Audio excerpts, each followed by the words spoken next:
When the origins of the Göktürks are traced back through the surviving evidence, a clear pattern appears almost immediately. The earliest accounts rarely separate memory from myth. Real political events, blurred recollections, and symbolic storytelling sit side by side, sometimes in the very same paragraph.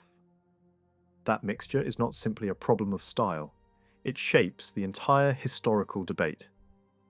Because the sources speak in different voices and because each tradition preserves its own priorities, modern interpretations often depend on which records are treated as the main guide. Even when every available text is gathered, a single final answer remains difficult.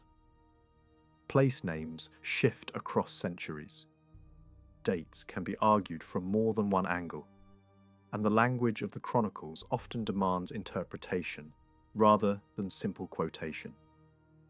What survives is not a clean report, but a set of windows, each with its own distortion. Yet comparison still produces a firmer outline than any one source can offer alone.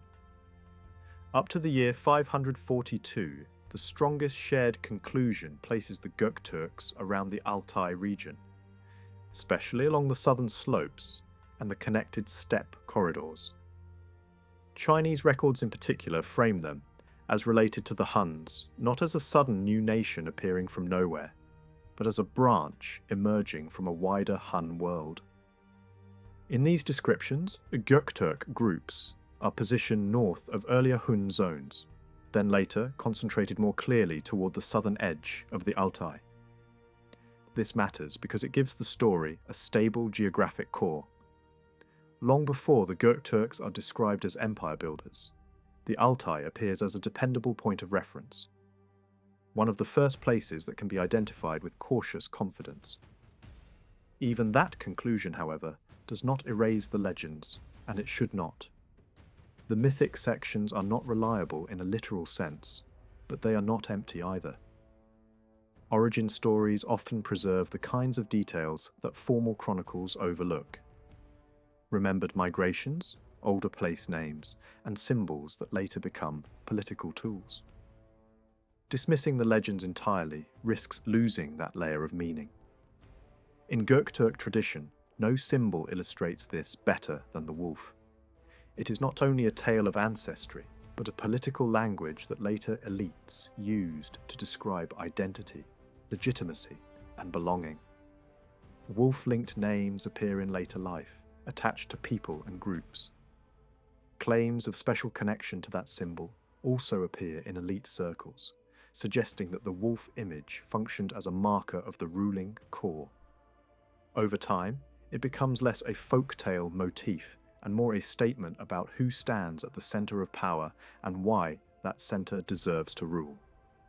Within the sources, two main origin narratives stand out. The first is the best known, the wolf ancestry account. It begins with catastrophe. A community is defeated so completely that almost no one survives. Only a single boy remains alive, abandoned in a marshland and left for death to finish what war began. Then the story shifts in tone. A she-wolf finds the child, protects him, and keeps him alive. In the next stage, the wolf becomes the source of renewal. Children are born, and the shattered line is rebuilt through descent. Danger returns, and the wolf is forced to flee. She leads the surviving bloodline to a distant refuge, often described as a remote mountain setting where a hidden valley offers safety, pasture, and isolation. The valley is more than a landscape detail. It is a symbol of protected growth, a place where numbers can increase away from enemies and away from the main roots of steppe politics. From that refuge, the descendants multiply into separate clans. The story then reconnects them to the larger world. After generations of isolation, they emerge again and become subordinate to a dominant power of their time. This part is important because it introduces hierarchy. The Göktürk ancestors are not yet rulers. They are dependents, living in a world where stronger confederations control the steppe. The sources also attach a practical identity to them: ironworking. They are described as working with iron, a detail that later writers use to explain both their economic role and the way others look down on them. Enemies sometimes portray them as servants rather than equals, people useful for labour and craft, but not yet fit for sovereignty. In the logic of the legend, that insult becomes part of the transformation. The group grows, produces leadership figures, gains confidence, and eventually becomes strong enough to challenge the power it once served. The narrative ends where political history begins. A people once reduced to near extinction becomes a force capable of building rule. The second origin story begins in a different direction and carries a different mood. Instead of focusing on survival after massacre, it places the beginning farther north, beyond the old Hun lands. The emphasis is on an unusual lineage, half human and half mythic, in the way early steppe genealogies often are. A leading family produces several brothers, and one brother is described as distinct from the rest, linked to the wolf in a special manner. Rather than being rescued by a wolf, this figure carries the wolf connection as part of his nature. He is also portrayed with mastery over natural forces, able to summon wind and rain. This is not simply decoration. In origin legends, control over weather often functions as a symbol of sacred authority, marking a founder as someone whose power is larger than ordinary leadership. From this starting point, the story spreads outward through marriage, descendants, and branching lines. The landscape in the narrative is dominated by rivers, severe cold, and distant mountain regions. Children appear as founders of separate groups, each associated with a river system or a particular mountain zone. The repeated emphasis on extreme cold, northern waters, and remote valleys suggests a memory of the Siberian and Upper Yenisei worlds, a far northern setting beyond the normal horizons of Chinese court geography. Read beside real geography, the most reasonable interpretation is that the northern land points toward a broad region north of the Altai, around upper river basins and forest-steppe transition zones. The story does not fit easily with locations far to the east or deep inside northern China. The landscape described does not match those regions well, and the names preserved in the sources do not align cleanly with them. Alongside the better-known myths, some historical records preserve a third line of explanation, one that attempts to link the Göktürks to political events in the Gansu corridor, particularly around the Pingliang region. For a time, this idea was treated by some scholars as solid evidence. According to that view, the Göktürks descended from elite families connected to a local regime that collapsed during the 5th century. At first glance, the argument appears convincing because it fits a familiar pattern. Steppe powers often emerge from the ruins of earlier political structures. Yet when the biographies, migration accounts, and narrative histories are examined carefully side by side, the connection weakens. The same sources that describe the fall of those Gansu-based rulers also explain where their followers went afterward. In most cases, the routes described lead south and west, toward places such as Shanshan and Turfan, rather than north into the Altai Mountains. This does not rule out contact, exchange, or even limited movement toward the steppe, but it does suggest that the Pingliang theory cannot serve as the primary origin story. Instead, it reflects a broader historical tendency. Many groups connected to the Han legacy continued to live in northern China, and later, writers naturally tried to link rising steppe dynasties to earlier Han-centered states. The impulse is understandable, but the evidence does not outweigh the Altai-centered model. When the material is considered as a whole, a cautious but coherent picture emerges. The Göktürks belong to the wider Hun inheritance, forming as a distinct branch within the northern steppe world. The most reliable geographic focus that can be identified is the Altai region, particularly its southern slopes and surrounding corridors. Beyond that point, the narrative moves into legend. Yet even the legendary elements echo themes that later became concrete markers of Göktürk identity, especially the prominence of the wolf symbol and the recurring idea of a protected place of origin, followed by outward expansion. From this stage onward, the record gradually becomes clearer because the Göktürks move from the realm of origin stories into documented political action. Their first secure appearance comes in the early 540s, when Chinese reports describe raids and pressure along the frontier. These accounts suggest a familiar steppe pattern: seasonal attacks, rapid withdrawals, and a preference for mobility over prolonged engagement. Defensive responses relied heavily on deception and psychological tactics, rather than open battle, implying that the attackers were fast, adaptable, and dangerous, but not yet overwhelming in sheer numbers. Shortly afterward, a decisive shift occurs. Diplomatic contact begins with a major Chinese state, signalling that the Gokturks were no longer regarded as a minor raiding group, but as a rising political force. In the years that followed, their strength increased rapidly, driven by the submission of large steppe populations. The balance of power across Inner Asia began to tilt. At the heart of this transformation lies a familiar steppe dynamic, a subordinate group reaching the point where it no longer accepts its place beneath an overlord. Once the Göktürks believed they had achieved parity, their behaviour changed accordingly.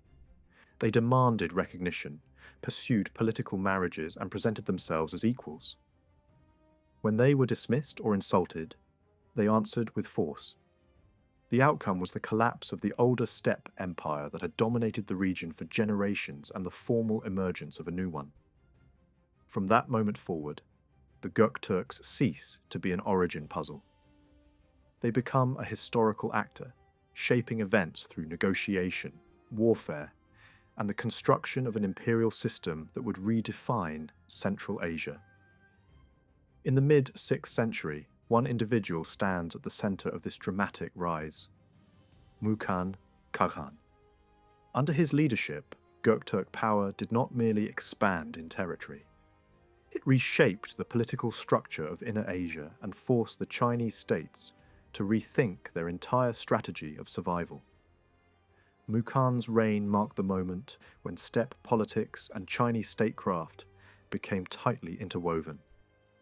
Initially, relations between the Gokturks and the northern Chinese states remained fluid and uncertain. The growing closeness between the Gokturks and northern Qi alarmed Western Wei, which feared encirclement and isolation. This anxiety soon translated into action. Determined to prevent a lasting Göktürk-Qi alliance, Western Wei dispatched a highly skilled envoy to Mukan's court. The mission succeeded. After negotiations, Mukan chose to favour Western Wei over his eastern partners. The decision was made visible through ritual and symbolism. The Qi envoy was detained, while the Western Wei representative returned home with honours and elevated rank. This shift, however, did not amount to a clean break. In the same year, gifts continued to pass between the Göktürks and northern Qi.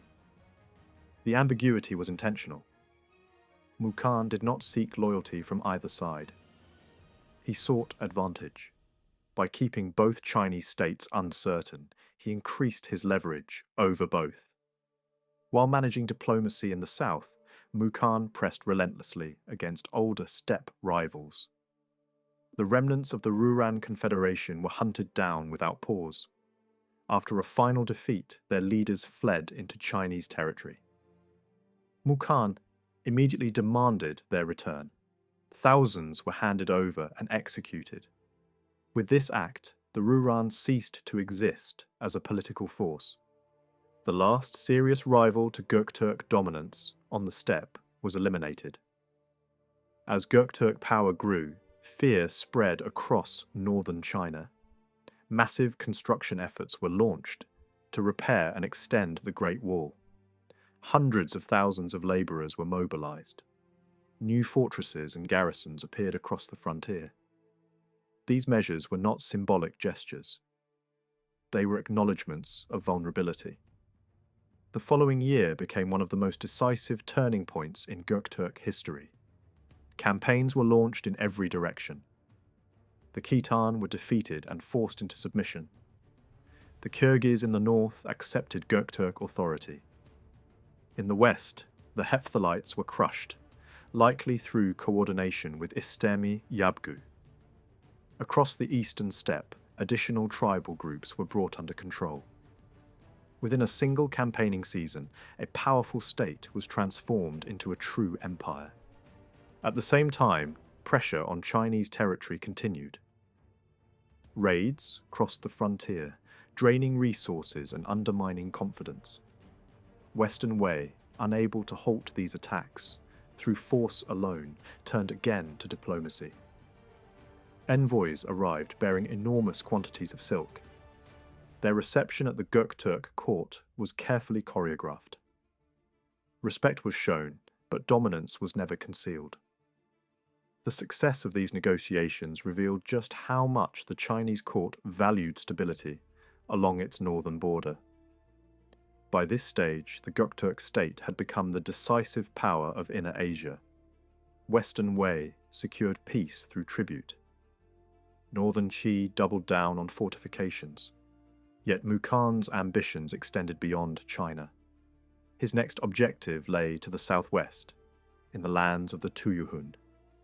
With Chinese cooperation, Göktürk forces advanced rapidly through frontier regions and struck deep into Tuyuhun territory. Coordination between steppe cavalry and Chinese commanders produced swift results. Fortresses fell, leaders were captured, and immense wealth was seized. When the campaign ended, Mukhan distributed rewards generously, recognizing both loyalty and effectiveness. Following these victories, direct interaction with China temporarily declined. This pause did not reflect weakness, but confidence. With no rival capable of challenging him beyond the Chinese frontier, Mukhan had achieved strategic supremacy. Meanwhile, the Chinese states turned inward, fighting one another for control of the north. Diplomacy, however, never fully stopped. Envoys continued to travel between courts. Mukhan recognized new regimes when it suited his interests, exchanged gifts, and positioned the Göktürk state as an unavoidable power broker. The culmination of this strategy came through marriage politics. As rivalry between Chinese states intensified, each sought Göktürk support. Mukhan exploited this competition relentlessly.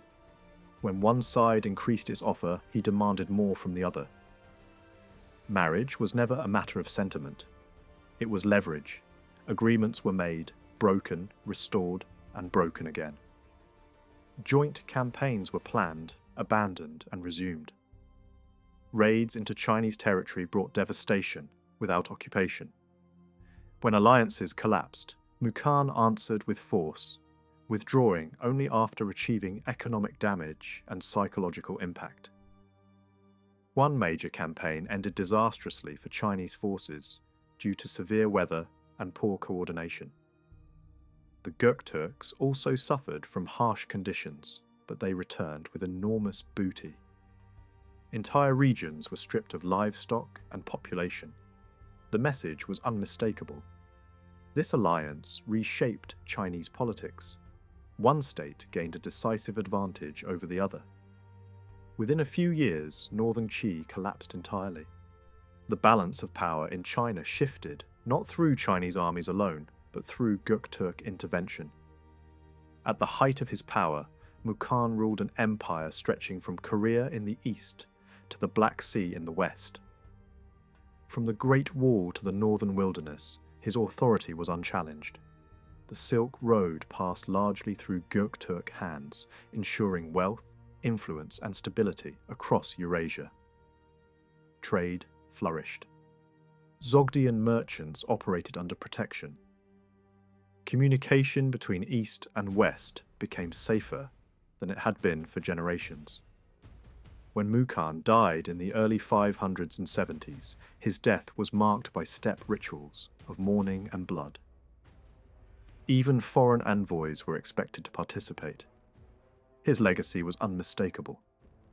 He had transformed the Göktürks into the greatest power of their age and altered the course of Chinese history itself. Before his death, Mukan ensured stability by naming his brother Taspar as successor. This decision avoided immediate conflict and allowed the empire to continue without disruption. Under Taspar, the Göktürk state remained powerful, but a subtle shift occurred.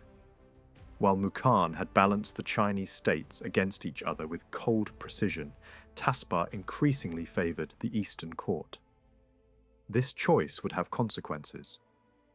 More significantly, Taspar opened the Göktürk world to Buddhism, influenced by captured monks and foreign texts. Temples were built, scriptures were translated. For the first time, a steppe empire absorbed a major universal religion. By the early Sui years, we are looking at a China that still carried the bruises of division. For a long time, northern courts had been locked in bitter rivalry, Chu against Qi, fighting each other so fiercely that the whole frontier system weakened. While Chinese forces drained themselves in internal struggle, the Göktürks learned to play the situation with cold precision. They kept channels open to both sides, and because each dynasty feared the other might secure Turk support, both began to treat the steppe power as a force that could decide who felt safe and who felt exposed. From our perspective, the cost of that dependence was obvious. Wealth flowed outward instead of building defence at home. Gifts and payments became routine, not as a gesture of friendship, but as a desperate price for breathing room. And on the borderlands, ordinary people felt the consequences most sharply. Raids became a seasonal terror. Communities watched herds driven off, settlements stripped, and garrisons pressured. It was not simply military loss, but the steady humiliation of living under the shadow of someone else's initiative. So we framed the problem as more than a battlefield challenge. We presented it as a national turning point. We reminded our audience that this cycle of weakness did not happen overnight, and it was not caused by one defeat. It was the result of years of fragmentation, years in which Chinese states fought each other and unintentionally invited foreign pressure to grow. By the time the Gokturks were striking deep into frontier regions, the sense of anger and exhaustion had piled up like a storm ready to break. Then, we pivoted to a message of restoration.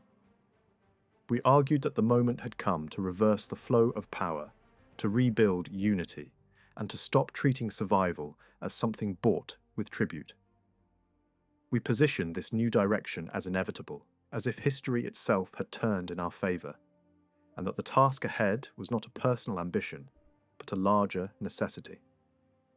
The goal was simple: end the old pattern where the frontier decided our fate and replace it with a frontier we controlled. But we also explained how that change would actually be funded. We pointed out that the resources sent outward in gifts were not truly lost money, because once redirected, they could strengthen the state in a far more practical way.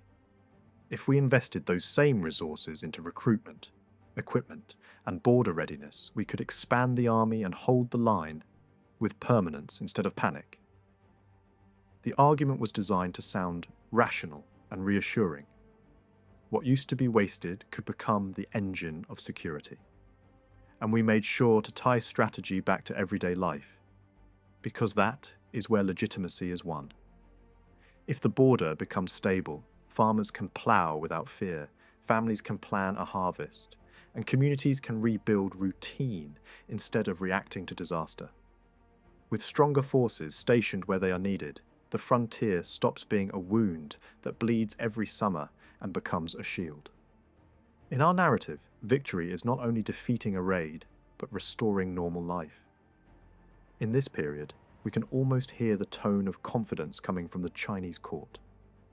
The leadership looks north and argues that the Steppe Empire is about to be hit by two disasters at once. They predict that the nomads will be forced to pull their armies back, scatter their forces, and settle into defensive positions.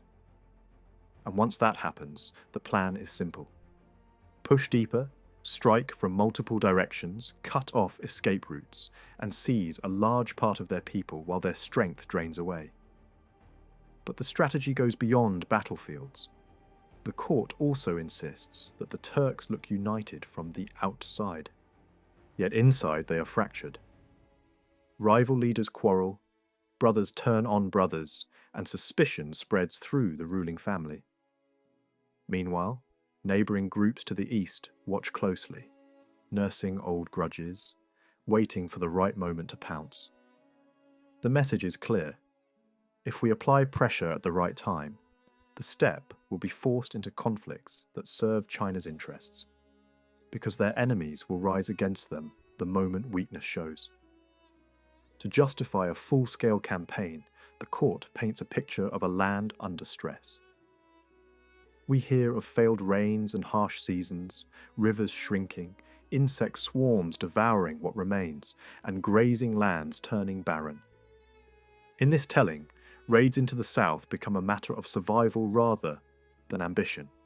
The emperor goes further and frames these hardships as a kind of divine punishment, a sign that the Turks have lost heaven's favour. With that moral argument in place, the court calls for tighter logistics, hand-picked troops, and capable generals, and it demands one thing above all: the heads of the Turks' best commanders and fighters. The promise is tempting, vast territory from the eastern seas to the deserts in the west. But there is also a warning. The far north may be conquered, yet it is too bleak and wild to truly settle. Victory, the court argues, must be about controlling the useful lands, not chasing empty horizons. Then, the plan turns into action. In the spring of 583, China launches a major expedition. Armies split into separate columns and advance toward the frontier, aiming to catch the Turks off balance. When they meet the Turk forces, the outcome is shaped by a moment of bold decision-making. Chinese commanders argue that the Turks have grown careless after repeated successes and are not prepared for a sudden strike. An attack is launched, and it works. The Turks, caught unready, are beaten back so quickly that they abandon equipment and valuables as they retreat into the steppe. Yet the battlefield defeat is only the beginning. Famine follows, supplies collapse, and we see soldiers reduced to desperate measures. Then, disease spreads through the army, killing many and weakening the entire structure of power at the centre. As the crisis deepens, the real battlefield becomes politics. Chinese agents and diplomats begin to exploit rivalries among Turk leaders, encouraging distrust, feeding competition, and pushing ambitious figures to break away. One leader is told that another is secretly undermining him. Another is warned that an attack is coming and that only outside support can save him. Piece by piece, the unity of the steppe is pulled apart. Some factions send envoys to China, hoping for recognition or help against their own kin. But the Chinese court does not always want a final collapse. A shattered steppe can produce a new power even more dangerous than the old one. So the court chooses a colder strategy. Keep the internal conflict alive, support instability when it is useful, and refuse any request that might create a strong replacement. In the middle of these internal wars, raids and counter-raids continue. Even while fighting one another, Turk forces still manage to strike Chinese territory hard, proving that the steppe can lash out even when divided. But over time, pressure builds. More tribes drift away, manpower drops, and rival centers of power rise in different regions. Eventually, the leading Turk ruler is forced into a humiliating position. He begins to search for survival through diplomacy. Step by step, he ties himself to the Chinese emperor through the language of family, loyalty, and dependence, presenting himself not as a rival sovereign, but as a subordinate bound by obligation.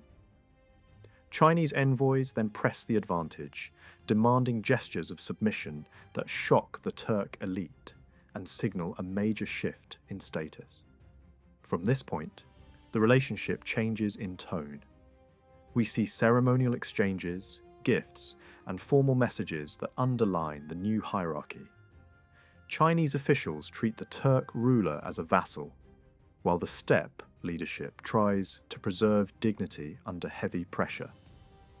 At the same time, opposition at home grows stronger, and rival leaders gather followers and expand their influence. The steppe world is now split into competing camps, and China moves carefully, supporting one side when it benefits the border, restraining another side when it threatens to unite too quickly. When the main ruler becomes too weak to resist, he asks for direct help. China agrees, sends support, and with that assistance he strikes back, regains territory, and restores some authority. But the price is obvious. Dependence deepens, suspicion remains, and the court continues to treat him as someone to manage, not an equal to respect. By the late 580s, the story reaches a final turn. After years of unrest, the steppe ruler falls ill and dies. The Chinese court publicly mourns, but the political reality is unchanged. The steppe has been drawn into China's sphere, and leadership transitions now take place under the shadow of Chinese influence. A new ruler takes power and quickly signals obedience, while China pushes for the removal of remaining internal rivals.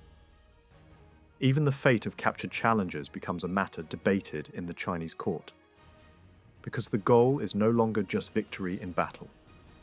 It is long-term control through division, leverage, and carefully timed restraint.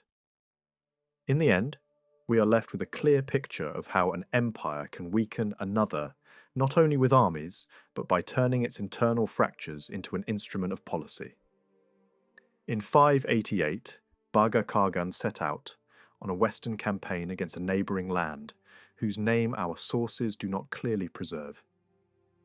During this expedition, a battle turned suddenly against him. He was struck in the forehead by an arrow and died on the field.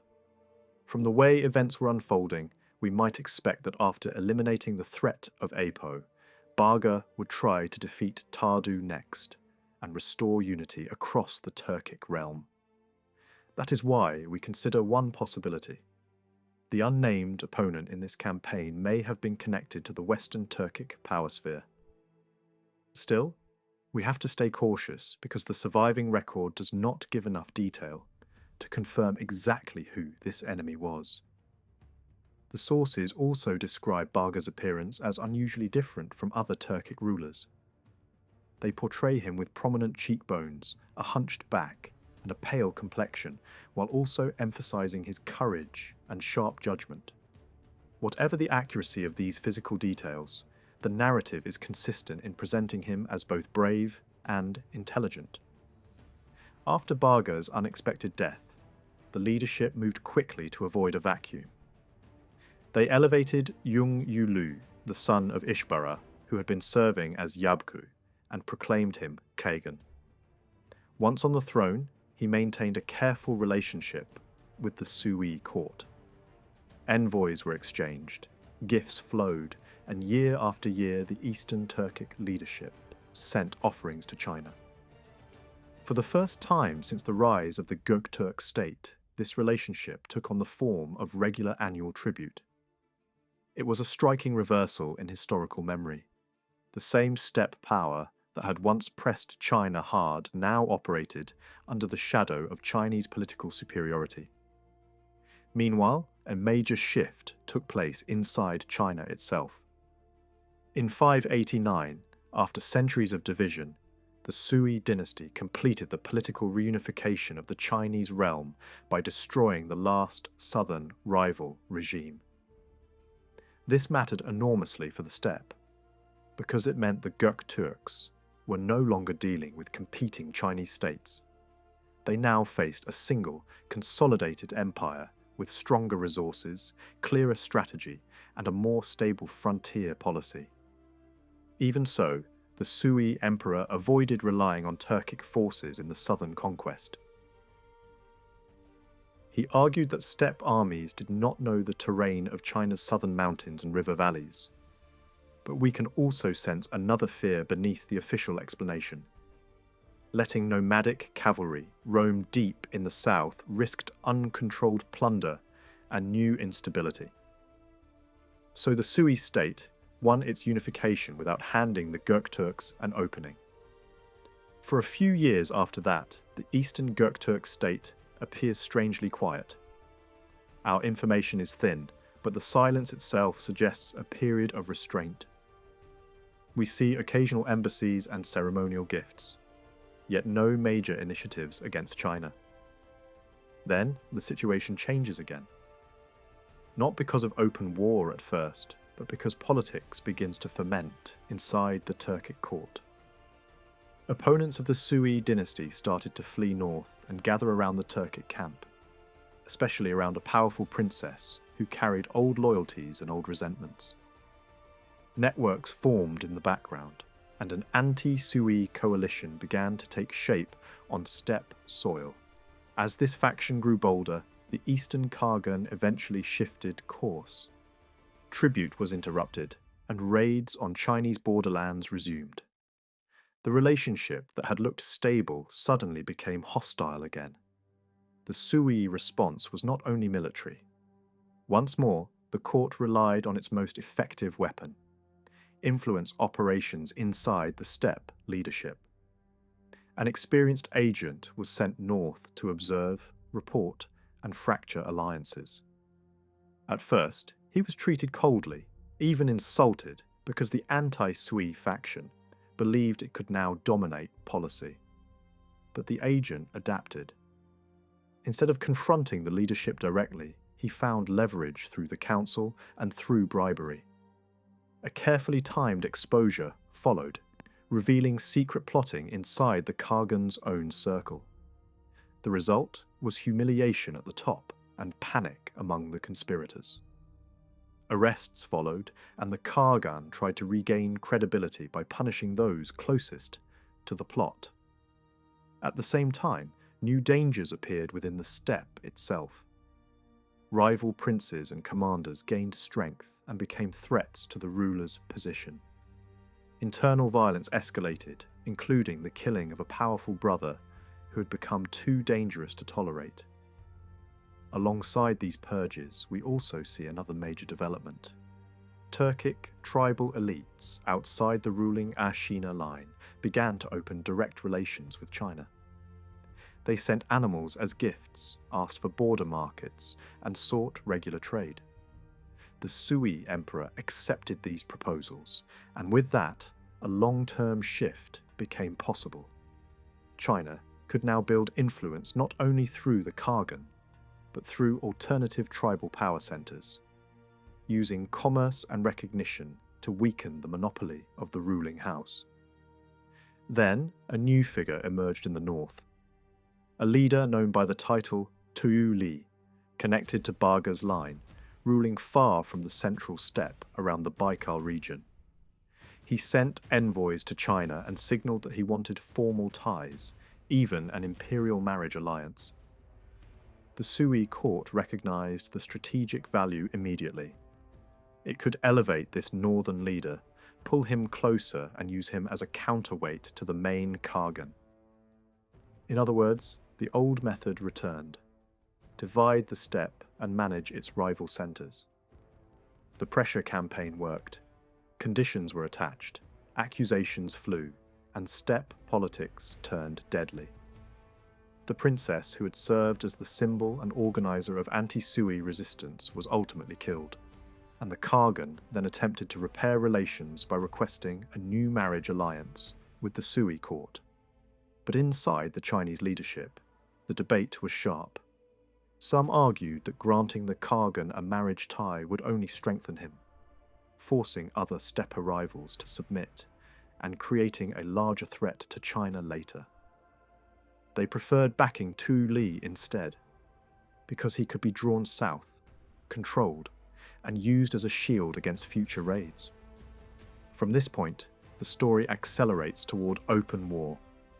The Khagan sought to recreate a unified, great Göktürk empire, but Tardu in the west stood in his way.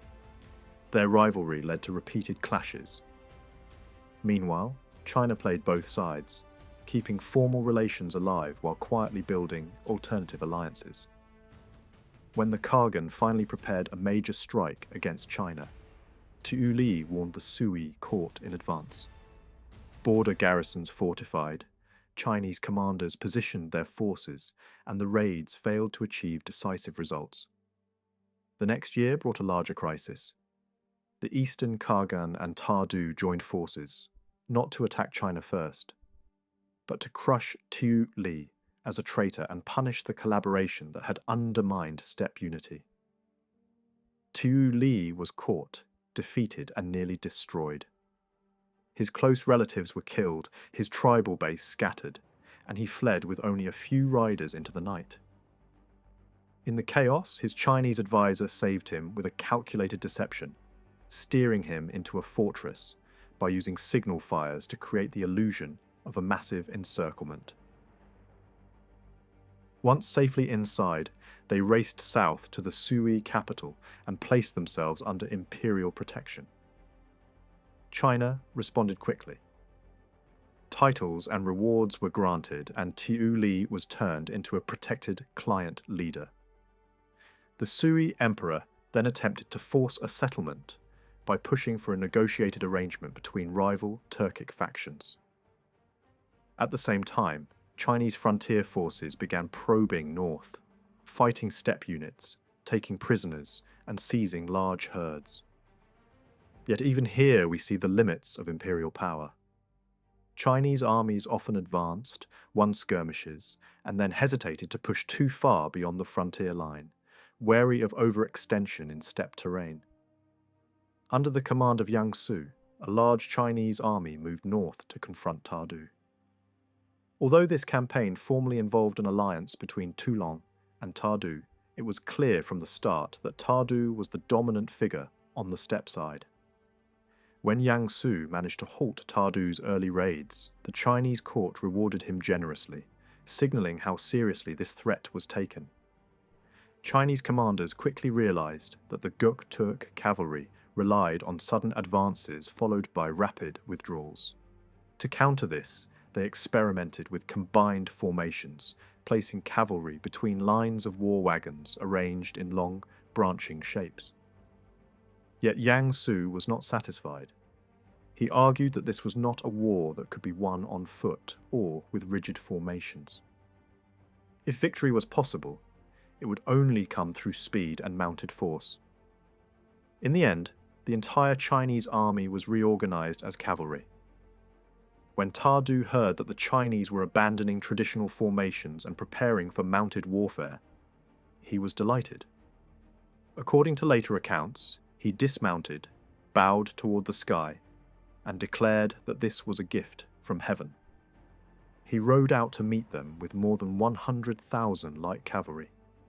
Chinese officers observing the Göktürk camp noticed that Tardu's army was not yet fully prepared. They urged an immediate attack. Yang Su accepted the proposal, and Chinese cavalry surged forward without delay. The assault caught Tardu completely off guard. His forces collapsed under the sudden pressure, suffering heavy losses. Tardu himself was badly wounded, but managed to escape the battlefield. The number of dead was so great that later, chroniclers avoided giving figures. What remained of the Göktürk army withdrew in deep shock. Not long after, another Chinese commander attempted a surprise strike against Toulon by advancing north of the Gobi. Political opposition at court, however, forced him to abandon the operation and return. Even so, the damage had been done. With Tardu wounded and Toulon weakened, the balance of power shifted. At this moment, Tuli, who had taken refuge in China, rose to prominence. With no other strong rival left in the east, the Chinese court openly recognized him as khagan. From this point onward, he appears in the sources under a new title that emphasized loyalty and reliability. His authority was no longer based on steppe consensus but on Chinese backing. As chaos spread across the Göktürk world, many tribes abandoned their former leaders and placed themselves under Tuli's protection. Their numbers grew rapidly, soon reaching into the tens of thousands. Chinese officials carefully settled these groups in fortified zones, presenting the move as protection but clearly intending supervision. Despite this control, the newcomers appeared relieved. After years of war, survival itself felt like victory. Meanwhile, rebellion erupted among tribes still loyal to Toulon. Fighting intensified and bloodshed spread across the steppe. Chinese envoys offered surrender terms, but Toulon rejected them outright. Even as his position deteriorated, he refused compromise. Tuli, grateful for Chinese support, made his loyalty highly visible. At a court archery event, he even asked to be placed in the same group as the Chinese agent overseeing him, signaling trust and submission. Yet his growing following alarmed the court. The emperor ordered the construction of a fortified settlement and relocated Tuli and his people there, keeping them within reach of imperial power. As these measures unfolded, the Chinese launched renewed operations against both Toulon and Tardu. Battles along the northern frontier produced mixed results. Some Chinese forces were defeated badly. Others scored limited victories. In one engagement, a Chinese commander narrowly escaped annihilation after half his army was killed. Years later, the emperor would order a Buddhist shrine built on the site after seeing the remains of the dead. Before Chinese commanders could strike again, Toulon was killed by his own followers. With his death, Tardu claimed a supreme authority, declaring himself the sole khagan of the Göktürk world. This move, however, did not restore order. Instead, instability deepened. Chinese strategists argued that the moment had come to send Tuli back north. They believed that the fragmented tribes would rally to him and that his presence would further weaken Tardu. With imperial approval, Tuli returned to steppe territory. Many tribes indeed submitted, but not all.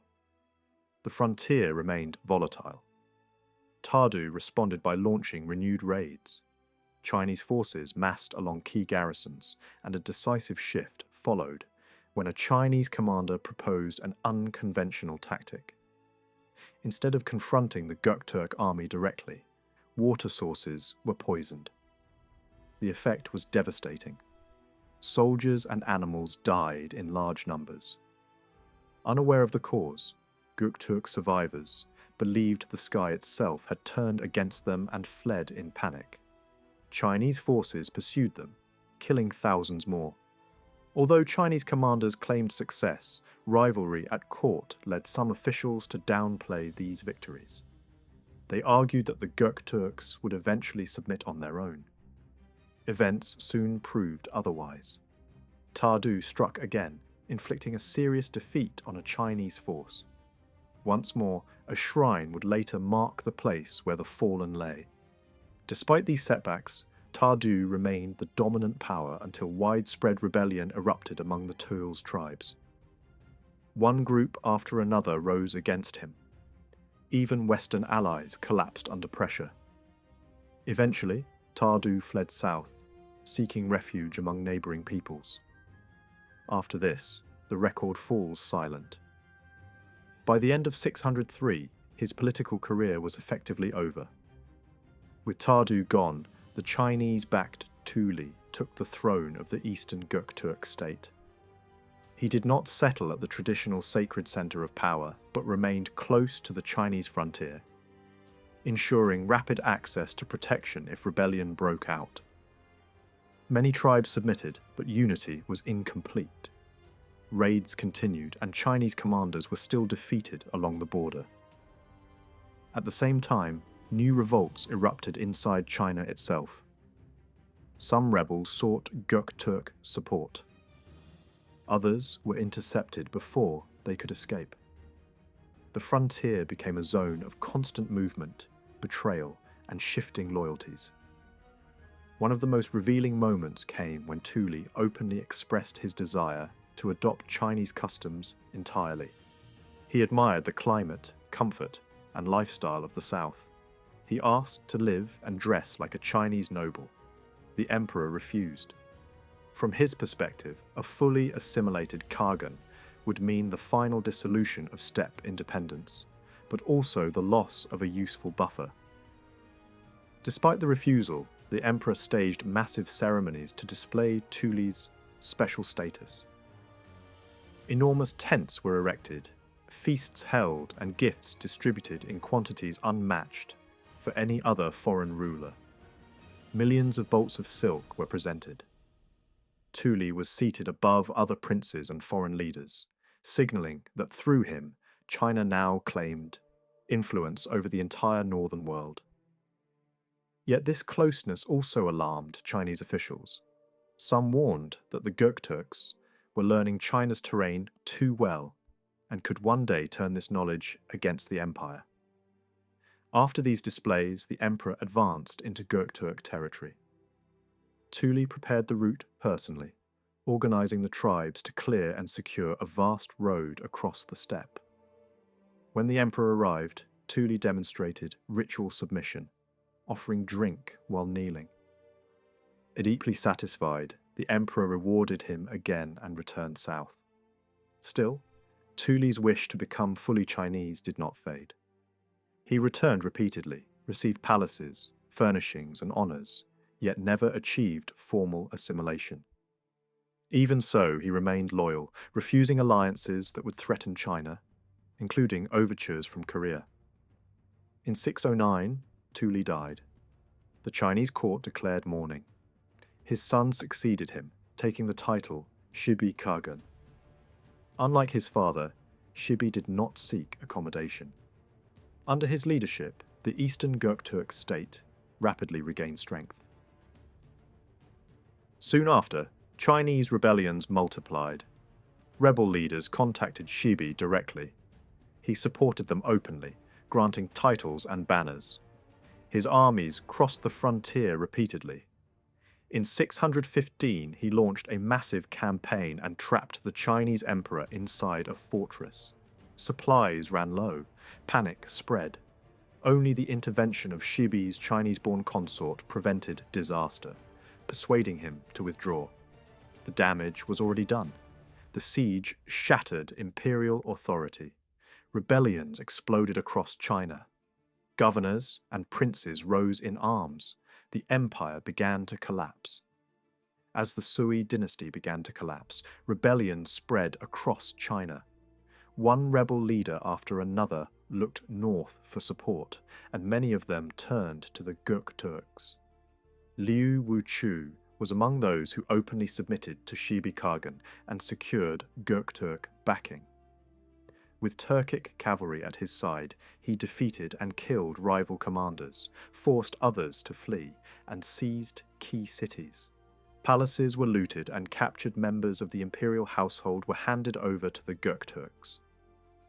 In return, Shibi rewarded Liu Wuchu with horses, titles, and symbols of authority, openly recognizing him as a regional ruler under Turkic protection. At the same time, the founder of the Tang dynasty, Li Yuan, faced a far more dangerous situation.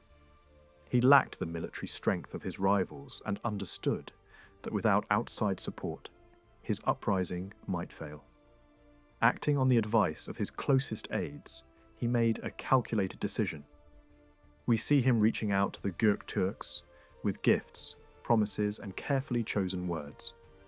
He asked for limited assistance, stressed discipline over plunder, and offered enormous rewards in gold and silk if an alliance could be secured. Shibi Khagan agreed. From his perspective, the Sui dynasty was already finished, and backing Li Yuan served Göktürk interests. Envoys moved quickly between the steppe and China. Within days, confirmation arrived that Göktürk support was on the way. For Li Yuan and his followers, this was a turning point. They feared Göktürk raids, yet they also understood that Turkic horses alone could decide the outcome. In the end, Li Yuan accepted the risk. He chose survival over caution. Göktürk troops soon appeared with horses and supplies. Li Yuan treated them with extraordinary honor, staging ceremonies that made clear their importance. He carefully prevented his own men from cheating the Göktürks, warning that betrayal would bring devastating retaliation. The alliance held, more requests followed, and more Turkic aid arrived, though always in limited numbers, reflecting Li Yuan's concern that too many foreign troops would frighten the population. Meanwhile, other Chinese rebels also sought Göktürk favor. Some were accepted, others manipulated, and some were deliberately set against each other. The Göktürks encouraged rivalry, rewarding obedience while allowing enemies to destroy one another. Through this strategy, Shibi Khagan expanded his influence without committing to a single Chinese faction. By 618, the Tang dynasty had been formally established, yet instability remained. Even after the empire's founding, Chinese officials continued to defect to the Göktürks, receiving Turkic titles in exchange for loyalty. Shibi Khagan now commanded not only steppe warriors, but also vast numbers of allied tribes and defectors. His power reached unprecedented levels, and relations with the Tang court took on a striking imbalance. Göktürk envoys were received with lavish ceremonies, music, and banquets, while Chinese emperors tolerated open arrogance from steppe representatives.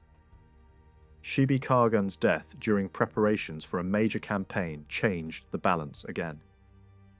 Leadership passed to his successors, and once more the Göktürks supported Tang opponents. They promoted alternative claimants, installed puppet rulers, and encouraged renewed resistance against the dynasty they had helped create. When Chuluo Khagan took power, this policy continued. He backed former Sui princes, ordered northern Chinese leaders to submit, and supported the rebuilding of rival administrations. Yet the steppe itself was unstable. Rebels defected, alliances shifted, and Chinese agents worked tirelessly to undermine Göktürk plans. Eventually, Chuluo Khagan was poisoned through covert action, preventing a massive coordinated invasion before it could even begin. After his death, power passed to Ilig Khagan, who presided over the strongest phase of Eastern Göktürk dominance. Under his rule, raids became constant and far-reaching.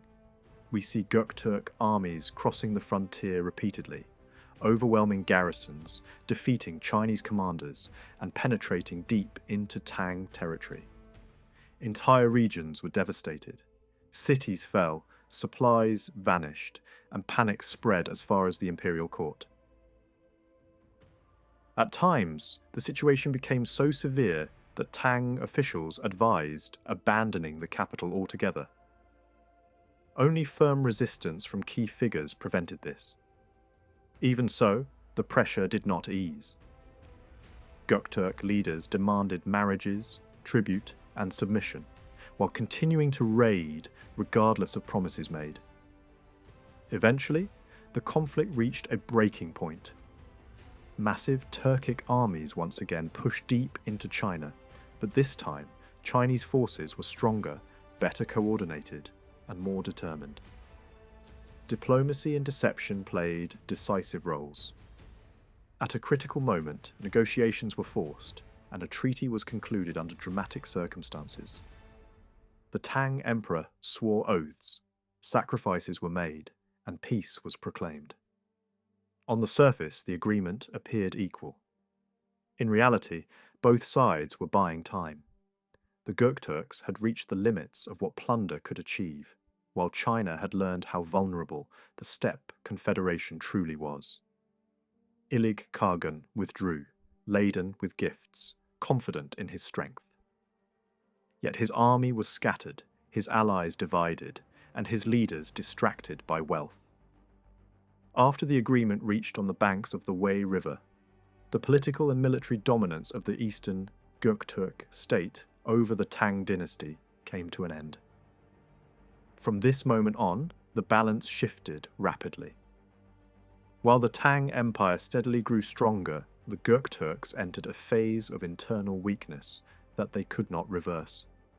As Emperor Taizong consolidated his authority, Chinese officials who opposed the Tang regime began defecting one by one. Many of them openly declared that the Göktürk Khagan was ruling poorly and that the state was nearing collapse. Even when the Khagan attempted to pursue these defectors, he failed to stop them from escaping. Ironically, the same ruler who had repeatedly crushed Chinese armies and led deep raids into Chinese territory since the early 620s could not maintain stability within his own realm. One of his greatest mistakes was placing excessive trust in foreign advisors and abandoning long-standing Göktürk traditions. The legal system, once simple and closely tied to steppe life, was altered under outside influence. Customs were disrupted, authority weakened, and public trust eroded. At the same time, the Khagan distanced himself from his own people and drew closer to Sogdian elites. These advisors encouraged unnecessary campaigns and drained the state's resources. Discontent spread quickly across the tribes. Then, nature delivered a devastating blow. Several harsh winters struck in succession. Snow fell so heavily that livestock died in massive numbers.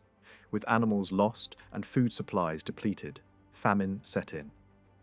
In response, the Khagan imposed heavy taxes, hoping to stabilize the economy. Instead, this pushed the population further toward rebellion. By 627, large tribal groups began to rise against the central authority.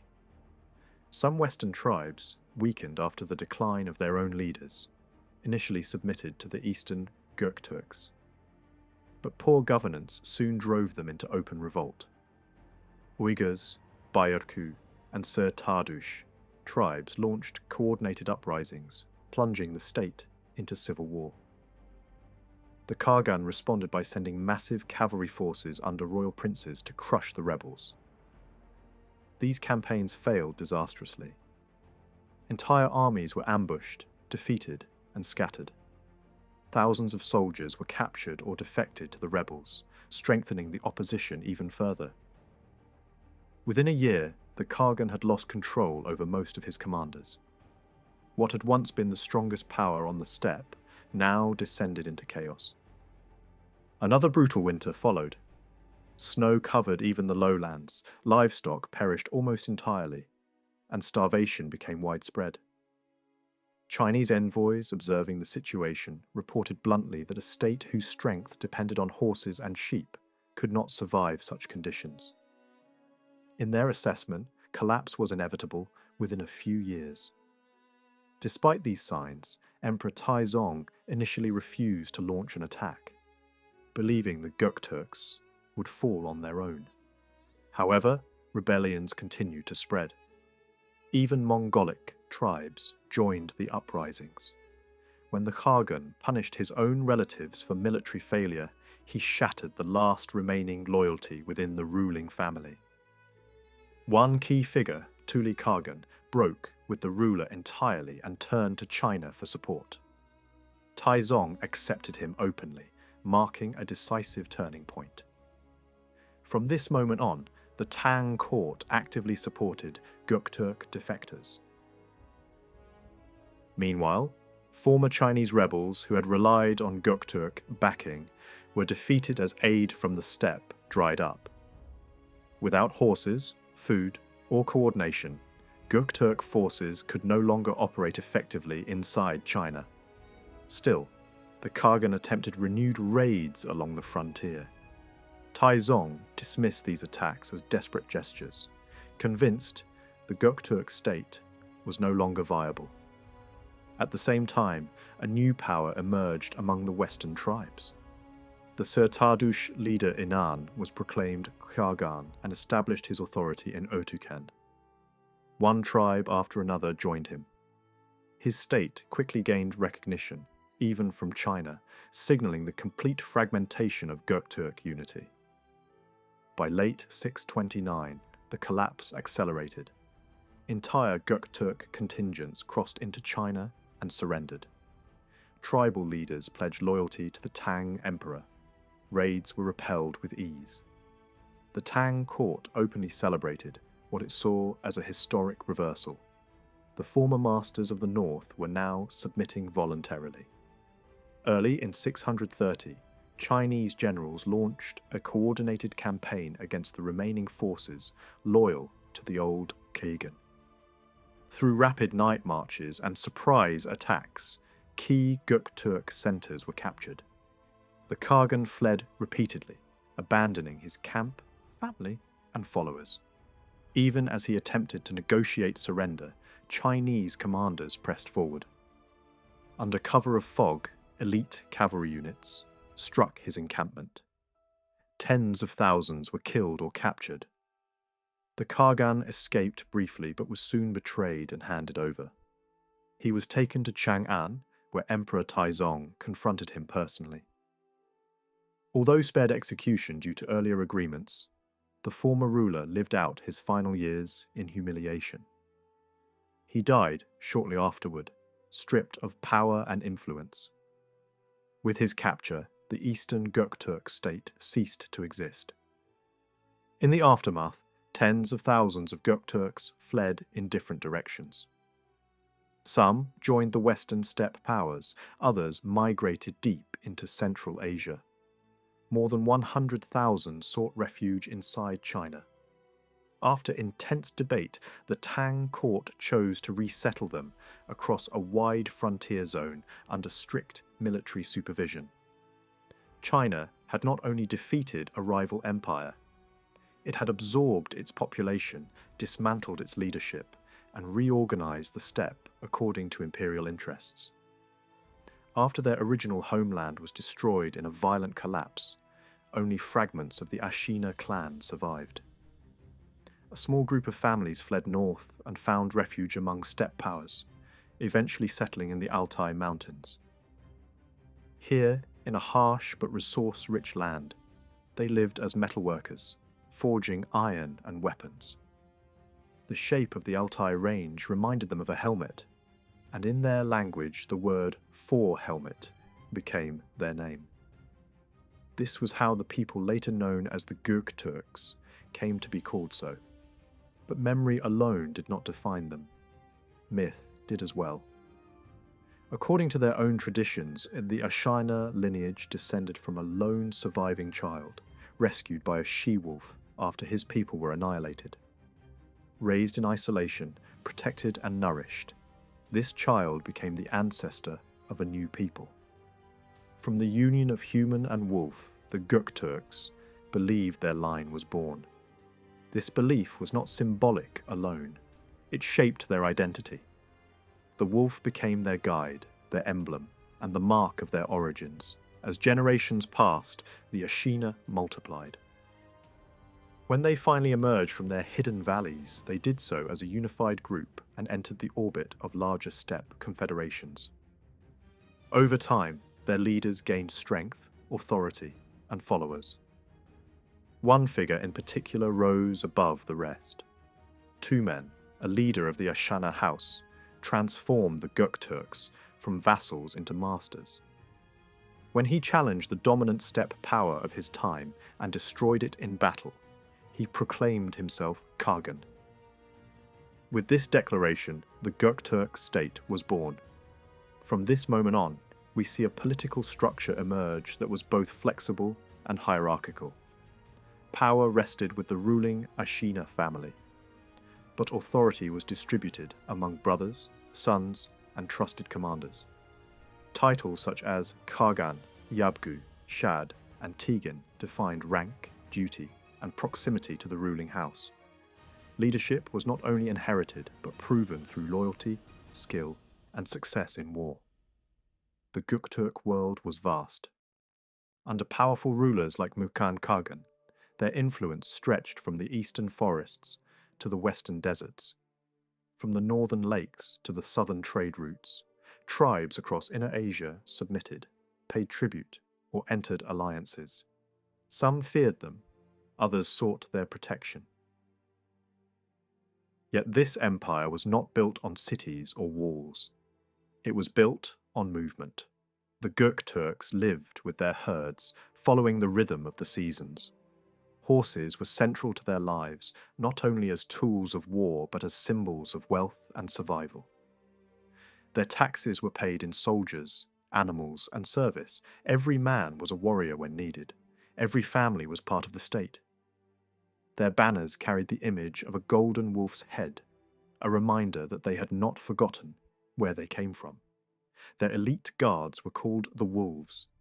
Their leaders believed strength came from remembering the past as much as conquering the present. Law among the Göktürks was strict and uncompromising. Murder, betrayal, and rebellion were punished by death. Theft demanded restitution many times over. Social order was preserved through harsh justice, but also through custom and honor. Family ties mattered deeply. Loyalty to kin and ruler defined one's place in society. Their rituals reflected a world where the living, the dead, and the spirits were closely connected. When a leader died, mourning was fierce and public. Blood and tears flowed together as mourners cut their faces in grief. Horses and sheep were sacrificed. The dead were honored not immediately, but at the proper season when nature itself allowed burial. They believed the land, the sky, and unseen forces shaped destiny. Each year, leaders gathered at sacred places to offer sacrifices to the sky and to the spirits of the earth. These ceremonies reaffirmed unity, legitimacy, and continuity. Despite their power, the Göktürks were never static. Rivalries within the ruling family led to division. The great empire eventually split into eastern and western realms. Each followed its own path, forged alliances, and fought wars, sometimes even against one another. In the west, new rulers emerged, who controlled trade routes and distant territories. In the east, Khagans faced pressure from China, from internal revolts, and from changing climates. Harsh winters brought famine. Heavy taxation bred resentment. Tribes rebelled. Loyalty fractured. What followed was not a sudden collapse, but a gradual unravelling. Power slipped away through internal conflict, strategic manipulation by neighbours, and the relentless weight of environmental hardship. Some Göktürks surrendered. Others migrated. Some became soldiers in foreign armies. Others vanished into the vastness of the steppe. When a new ruler was chosen among the Göktürks, the ceremony that followed was both symbolic and severe. The leading nobles and senior officials placed the chosen man on a felt carpet and turned him 9 times in the direction of the sun. With each rotation, the ministers bowed deeply, offering formal salutations. Once the ritual was complete, the ruler was mounted on a horse, and a silk cloth was tied loosely around his neck. At that moment, he was expected to speak honestly, without hesitation or resistance. He was then asked a single question: how many years he believed he could rule. Rarely could a ruler give a precise answer. His words were interpreted by the nobles, adjusted if necessary, and accepted as a sign of fate rather than a promise. Leadership among the Göktürks was not seen as absolute power, but as a responsibility measured by destiny and strength. Daily life among the Göktürks reflected the harsh rhythm of the steppe. Men and women gathered in open woodland or near reed-filled plains to celebrate with games, music, and drink. Leather balls filled with hair were kicked across the ground in communal contests. Fermented mare's milk flowed freely, and as people drank, they sang loudly, shouted, and entered states of ritual intoxication. Spirits, ancestral forces, and the sky deity were honored together. Shamans and diviners held respected positions. Titles and ranks formed a complex hierarchy. The supreme ruler bore the title of Khagan. His wife held a distinct royal title, while sons and brothers were known as princes. Military governors controlled subject tribes, and elite commanders carried honorific titles that reflected strength, lineage, or personal qualities. These titles were not symbolic alone. They determined authority, inheritance, and command. Names and ranks were often inspired by physical traits, age, hairstyle, clothing, eating habits, or even resemblance to animals. A strong and fearless man might receive a title associated with bravery or power. Others were named after colours, body features, or ritual roles. These titles were not distributed freely. Only members of the ruling family could hold the highest ranks, reinforcing the belief that authority flowed through bloodlines. Power among the Göktürks was rarely uncontested.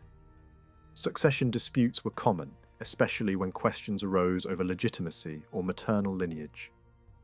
Brothers challenged brothers, nephews challenged uncles, and alliances shifted constantly. Councils were held where nobles weighed strength, loyalty, and fear as much as tradition.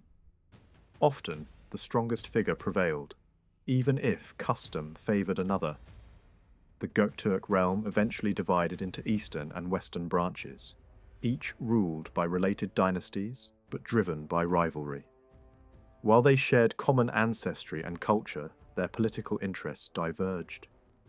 Both sides maintained relations with neighbouring powers, especially China, through diplomacy, warfare, tribute, and marriage alliances. Relations with Chinese dynasties followed a repeating pattern. At times, Göktürk rulers acknowledged Chinese authority in exchange for gifts, titles, or support against rivals. At other times, they raided border regions, forcing emperors to negotiate under pressure. Envoys travelled back and forth constantly, carrying horses, livestock, silk, precious goods, and political messages. Chinese courts carefully balanced appeasement and resistance. When the Göktürks were strong, diplomacy and marriage alliances were favoured. When internal divisions weakened them, military campaigns followed. Steppe politics were watched closely, and rival claimants were often supported to keep Göktürk power fragmented. Despite defeats, famines, and internal conflict, the Göktürks remained a dominant force for generations. Even when droughts dried rivers, livestock died, and disease spread through the camps, their leaders continued to fight for control. Hunger forced people to survive on anything available, yet resistance did not disappear overnight. A canal was cut between the provinces of Isia and Shachian, running east to west for several hundred lulli. The land along this channel was reserved for the herds of Chimin, turning a contested zone into controlled pasture. At the same time, the Sui court began deploying its commanders. Yang Su moved toward Liang province, Shi Huan Sui advanced into Yen province, and General Yao Pan headed toward the whole region. These forces were meant to converge on Tulan, but events unfolded too quickly. Before any coordinated campaign could begin, Tulan's own followers killed the commanders sent against him. Power collapsed into confusion, and Tardu stepped forward, proclaiming himself Khagan at Puchia. His claim did not bring order. Instead, widespread unrest broke out across his territory. In response, Shi Sui was dispatched again, this time towards Shu province, to confront Tardu directly. The two sides met at Tarchinshan, yet no formal battle followed. Tardu withdrew, choosing flight over open combat. His retreat turned into a rout as pursuing forces closed in, killing more than 1,000 men. Not long afterward, the frontier flared up once more. Around the year 600, Göktürk forces crossed the borders in renewed raids. Qin Wang, leading a campaign army, met them in battle and forced them back. The situation remained unstable, however. Early in the Zhen Shu era, around 601, the Gokturks seized Heung'an. Han Kung was sent to strike back and initially succeeded, but he was later defeated, and the losses were heavy, with large numbers of people killed or carried off. These episodes revealed a clear pattern along the northern frontier. Sudden raids, rapid counterattacks, and abrupt reversals that exposed how fragile authority remained. Yang Su was appointed garrison commander of Yun province and ordered to lead Chaimin northward. Several smaller groups, including Hu Si and other minor tribes, had attached themselves to Chimin, only to rebel later. While Su's army was positioned north of the river, a Göktürk leader, Awu Su Li Erkin, crossed south and struck Chimin's camp. The scale of the raid was immense. More than 200,000 sheep were driven away, and 6,000 people were taken captive before the raiders withdrew toward the steppe. The response was swift. Yang Su and the senior general Liang Mo pursued with light cavalry, forcing repeated engagements over long distances. After a series of clashes and a decisive final battle, the Erkin was defeated. Captives and recovered herds were returned to Chai Min, restoring both his resources and his standing. Further pressure followed as additional commanders were sent along separate routes to intercept fleeing groups. Many were captured or killed, and the army withdrew. Even then, calm did not last. Once the troops crossed back over the river, raiders returned again to plunder Choi Min's people, underscoring how persistent and cyclical frontier violence had become. Tactics shifted accordingly. Fan Kui, holding high command, was sent with forces to meet the enemy at Kuuchiaku, striking across the terrain from east to west. The Gokturks were again driven off, followed for more than 80 li. These operations reflected an effort to counter steppe mobility, with speed of equal force, using constant pressure to prevent rivals from regrouping or attracting new followers. As military clashes continued, the Sui court increasingly debated long-term policy. At the beginning of the Tarye era, around 605, discussions focused on whether to accept the Göktürks inside the frontier, bind them with gifts, and reinforce ties through marriage, or to keep them firmly beyond the Great Wall. One senior official warned that nearby outsiders were never harmless. If allowed to settle, gain strength, and draw resources from the land, they could revive old ambitions and invite others to join them. From this perspective, defense was urgent, and pushing them outward was seen as the only lasting solution. Imperial strategy soon widened beyond the steppe. When Emperor Yang inspected the region north of the Great Wall in 607, he also visited Chimin's camp, signaling close imperial oversight. At the same time, advisors urged action against Kaoli, arguing that its lands had once been administered by earlier Chinese dynasties. The proposal was direct: demand submission, and if refused, apply force with Göktürk support. The plan moved forward, but Kaoli resisted, and preparations for war intensified. Another political maneuver soon followed. When Chu Lo failed to appear before the emperor as ordered, attention shifted to She Kui, a rival of Khagan lineage. Court advisors believed that honouring She Kui and encouraging him to act would split Göktürk power. Promises of recognition and alliance were made. Şikai moved quickly, launching a surprise attack that crushed Chulo's forces. Chulo fled east with only a small body of cavalry, abandoning even his family in the chaos. As he moved from refuge to refuge, local rulers reported his whereabouts, and imperial agents sought to draw him in with promises of wealth and security. Eventually, he appeared at court no longer as an equal partner, but as a weakened figure under pressure. The tension reached its peak in 615. In the 8th month, Emperor Yang and the princes were surrounded at Yenmen by Göktürk forces. A senior official proposed a desperate solution: appeal to the influence of a princess married into the Göktürk elite, since women of rank among the northern peoples could shape military decisions. A message was sent, and the siege was lifted. Official explanations spoke of unrest elsewhere, forcing the Göktürks to withdraw, but the episode revealed how diplomacy, marriage ties, and internal steppe politics could succeed where armies alone might fail. The situation did not ease with the fall of the Sui. Into the early Tang period, Göktürk raids continued. Provinces were threatened, and emergency defences were raised whenever new incursions were reported.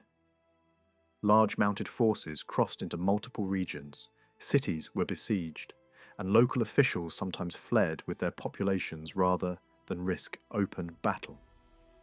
At the same time, there were decisive responses. Counterattacks that broke raiding armies, captured prominent leaders, and used a mix of force and negotiation to prevent temporary victories from turning into lasting occupation. In the early 7th century, the Northern Wei court began to open a direct channel to the rising power beyond its northern frontier. A court official named Tai chose an envoy for this first contact, a Sogdian from the Juquan region, An no Panto. He was sent north to the Göktürks to begin a formal relationship, one that could be described as a cautious test of friendship across the steppe border. At that time, the Göktürks were still spoken of as a relatively small force on the western side of the frontier world. Their ruling clan was known as the Ashina. They lived along the northern slopes of the Altai range and, in earlier years, had worked as skilled smiths for the Rouran Khans, who dominated Inner Asia before them. As their leader Tumen grew stronger, raids against Wei's western border districts became more frequent, a steady pressure that forced the court to pay attention. When the envoy arrived, the Göktürk camp received him with open satisfaction. The mood was confident and expectant, as if the presence of a great empire's representative itself was a sign that the steppe state was about to rise quickly. Not long after, the balance of power in Inner Asia snapped into a new shape. In the first month of 552, Tumen launched a sudden attack against the Rouran and shattered them. Their ruler chose death rather than capture, and the surviving leadership scattered.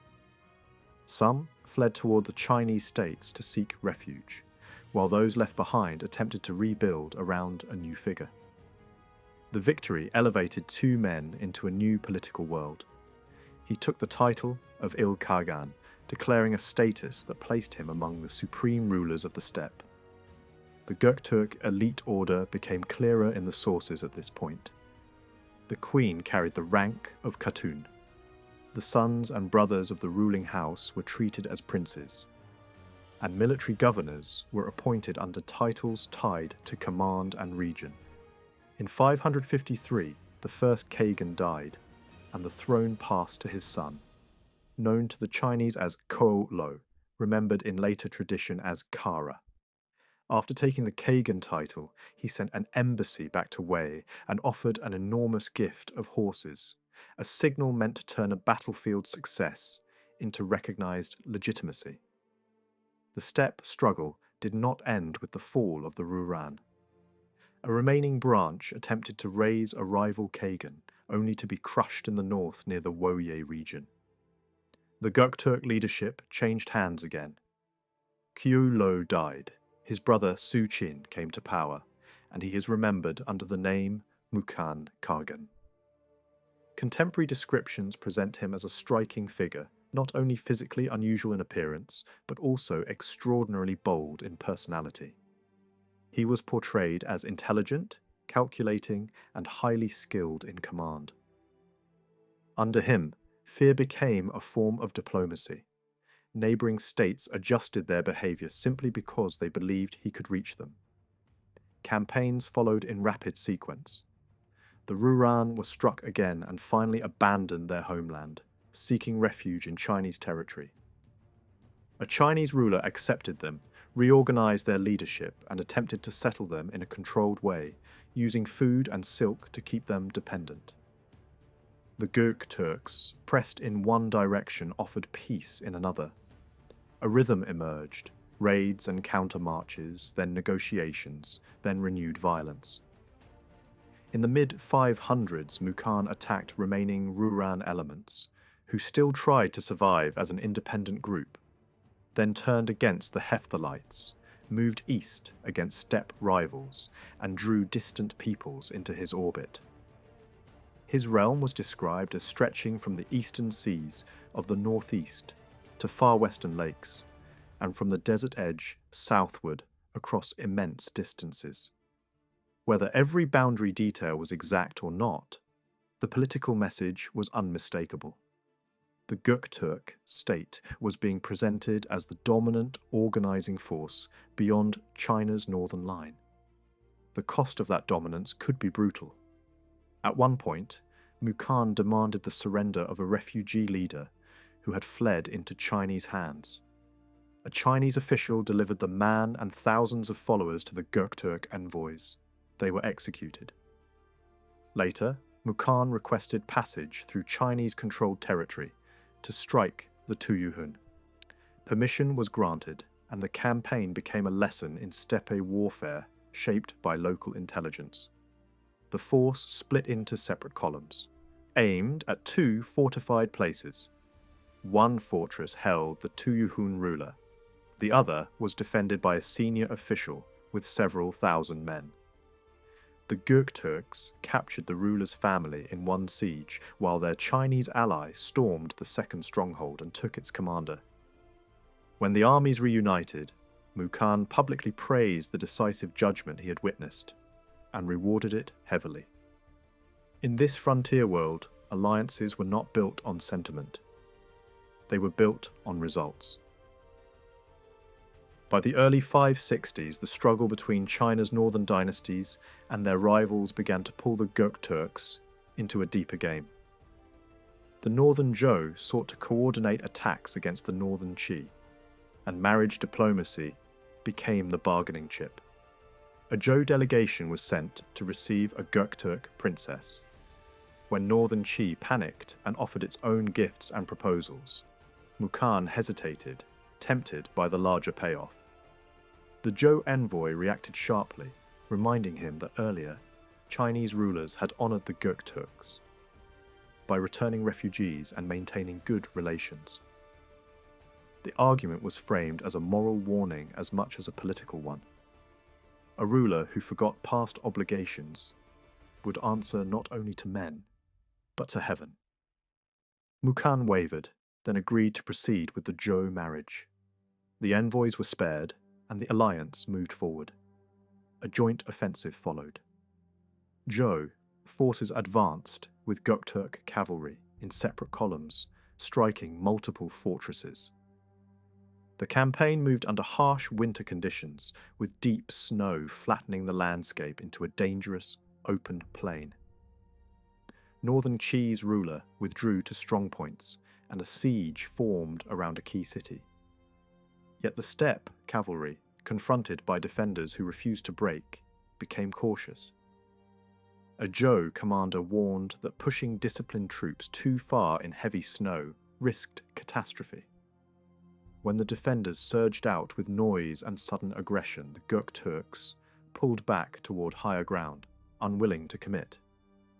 The result was a setback for the attackers. The Göktürks eventually withdrew, and on their departure they allowed extensive plunder across a wide zone. Reports describe a devastated corridor, emptied of people and animals. Even the retreat itself was harsh. Ice forced the use of felt mats to cross dangerous surfaces, and the horses suffered so badly in the cold that many died before the force reached the wall line again. This was the environment in which the northern Chinese courts tried to survive.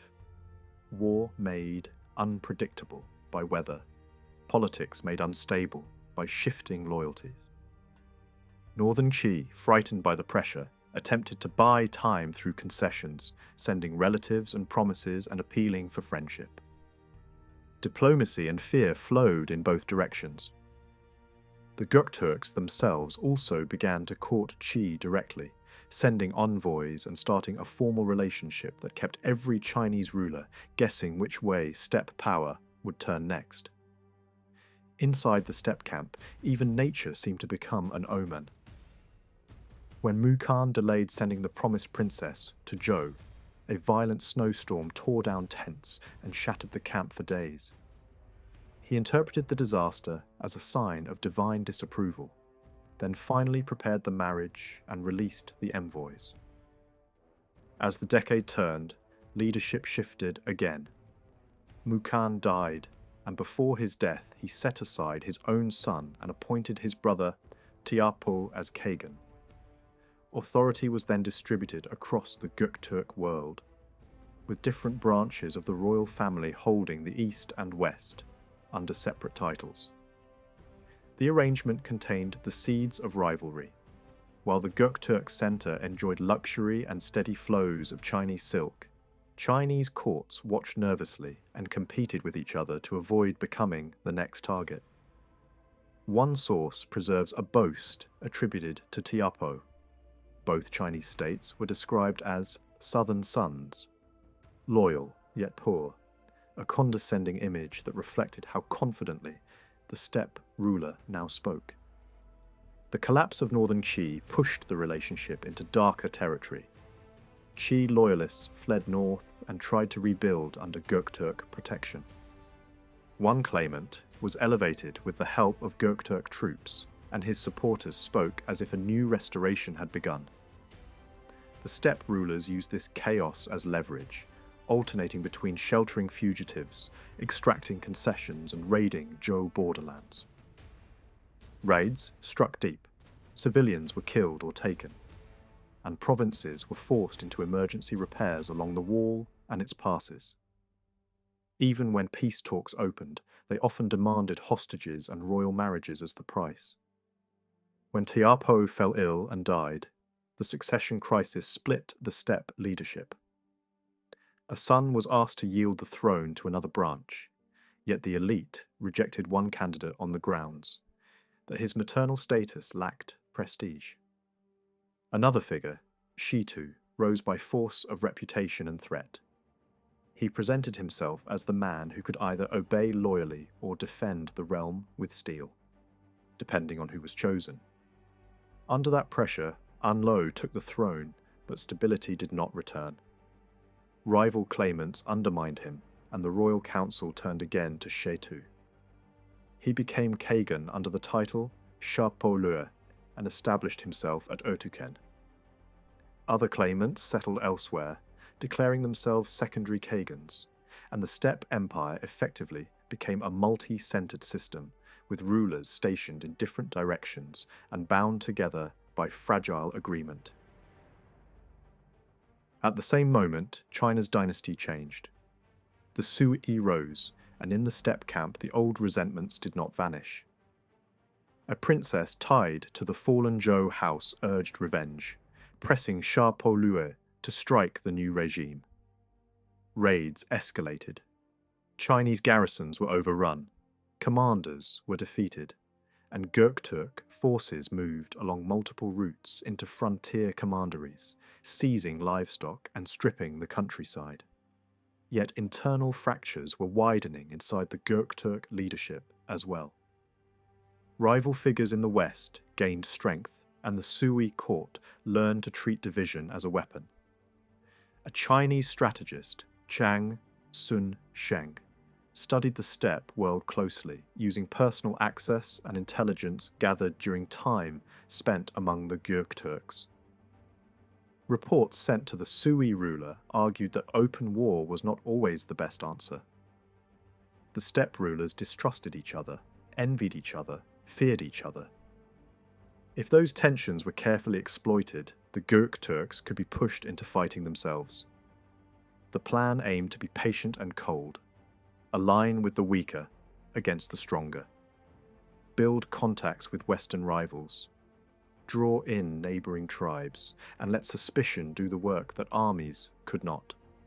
The Sui ruler accepted the logic and began acting on it, sending symbols of honour, arranging diplomatic seating meant to insult one envoy while elevating another, and distributing gifts designed to pull loyalties apart.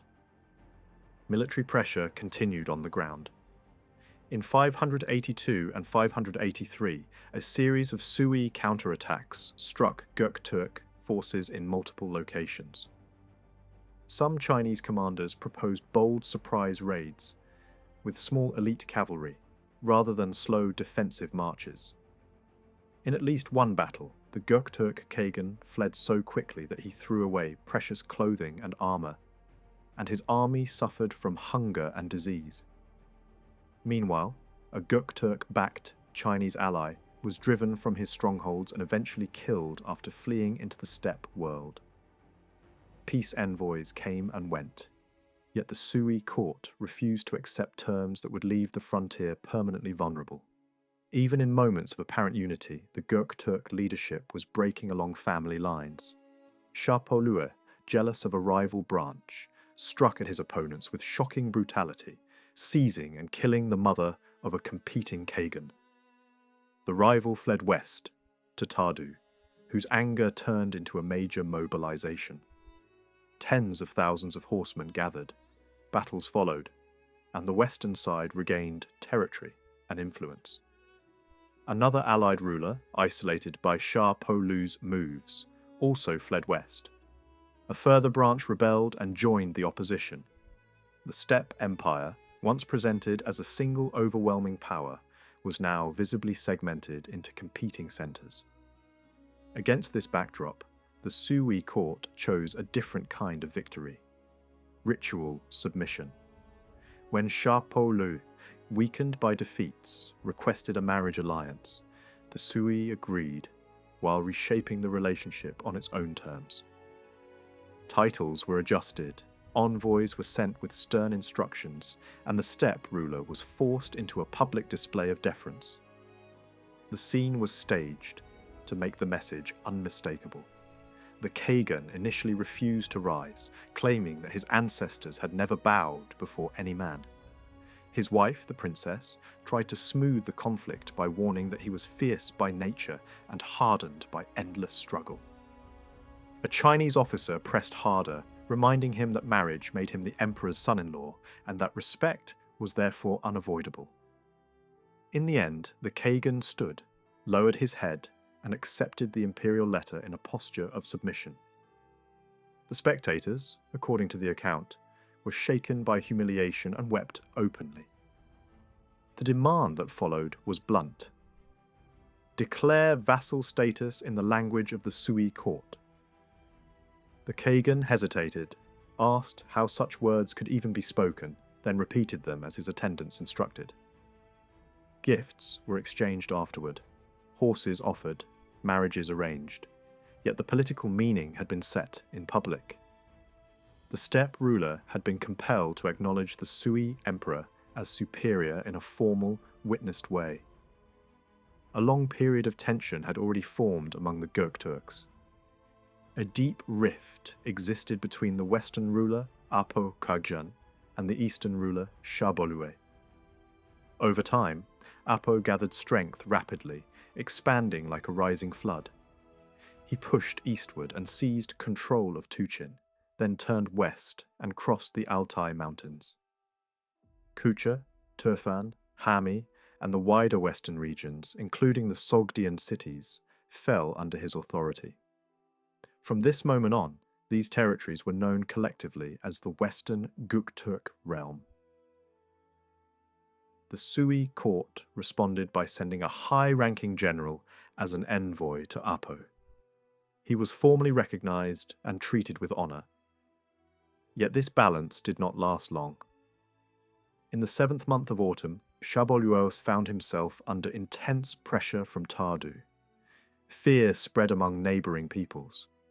Envoys rushed to the Sui court, reporting that Chabolway was in serious danger and requesting permission to move south of the desert with his followers.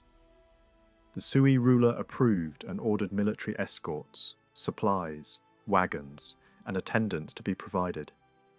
Once stabilized, Chabolway launched a counterattack westward against Apo.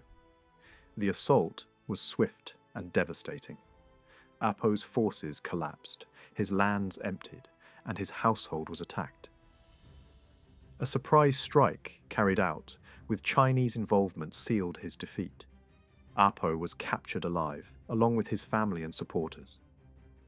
Chabolway, now triumphant, extended his authority deep into the northern wilderness, where the desert itself became the frontier. An embassy was dispatched to the Sui emperor, declaring absolute submission.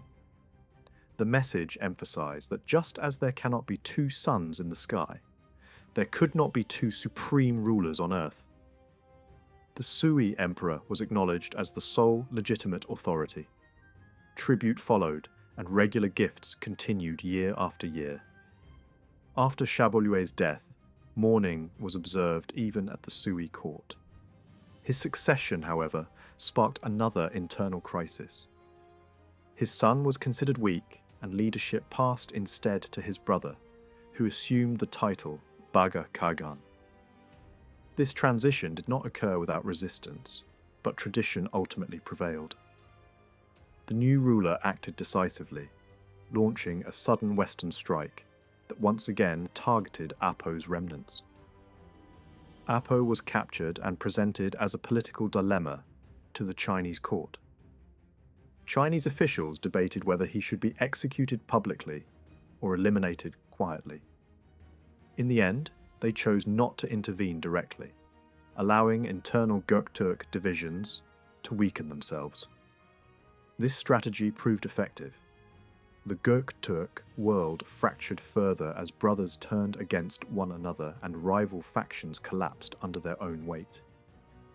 Baga Khagan's reign ended abruptly when he was killed during a western campaign. Power passed again, and instability deepened. By the late 6th century, Göktürk involvement in Chinese military affairs was discussed but largely rejected, as their unfamiliarity with southern terrain was considered a liability. Over the following years, alliances shifted constantly. Refugees fled across borders, rebels sought asylum, and royal women became political leverage. Suspicion, betrayal, and espionage dominated relations between the Göktürks and the Sui court. Envoys were sent repeatedly, some with gifts, others with hidden instructions to gather intelligence. Eventually, one Göktürk ruler openly defied the Sui emperor, halting tribute and launching repeated border raids. Chinese responses became more aggressive. Military commanders were deployed along multiple fronts, while internal Göktürk informants reported movements and plans. Major confrontations followed, including surprise attacks, desert pursuits, and night maneuvers designed to exhaust nomadic cavalry. One Göktürk leader, facing total collapse, fled south with only a handful of riders. He reached Chinese territory not as a conqueror, but as a fugitive. Instead of punishment, he received protection, gifts, and political rehabilitation. Entire tribes followed him into Chinese-controlled zones, where new settlements were constructed and populations were reorganized under imperial supervision. Water sources were poisoned during later campaigns, livestock perished, and panic spread through the steppes. Defeated groups retreated north, never again attempting large-scale raids. power shifted decisively. As years passed, internal revolts among the steppe people shattered the remaining unity of the Göktürks. Former allies turned against one another. Tribal confederations collapsed. Some leaders surrendered, others fled westward or disappeared into desert routes. By the early 7th century, the Sui court held overwhelming influence across the northern frontier. Göktürk leaders arrived at the capital in awe, expressing admiration for Chinese wealth, order, and ceremony. Some requested to adopt Chinese customs entirely. These requests were politely refused, but they revealed how deeply the balance of power had changed. Imperial tours were staged deliberately along the frontier to demonstrate authority. Vast ceremonial tents were erected. Massive banquets were held. Silk, livestock, music, and dancers filled the steppe with spectacle. Göktürk elites bowed, prostrated themselves, and offered tribute before the emperor's procession. Poems were recited.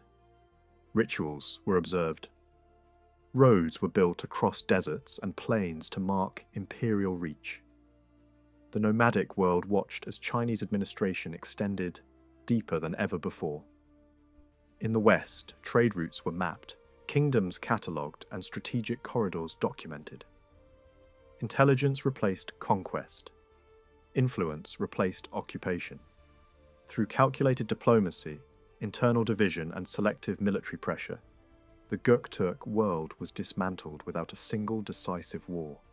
In the first month of spring in the 8th year, the emperor moved quickly to tighten control over the people tied to the western Göktürk ruler, Chulu.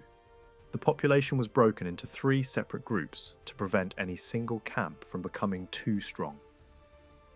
Chulu's brother, Juedu Shad, was assigned to live at Huining with more than 10,000 weakened followers, people who were no longer considered an immediate military threat. Another figure, the Prince Tegin Danai, was ordered to settle with a different group at Lukung. Chulu himself was kept close and under watch. He was told to follow the imperial inspection convoy with only 5 mounted men, a clear signal that trust was limited. At the same time, the court tried to bind him through ceremony and reward.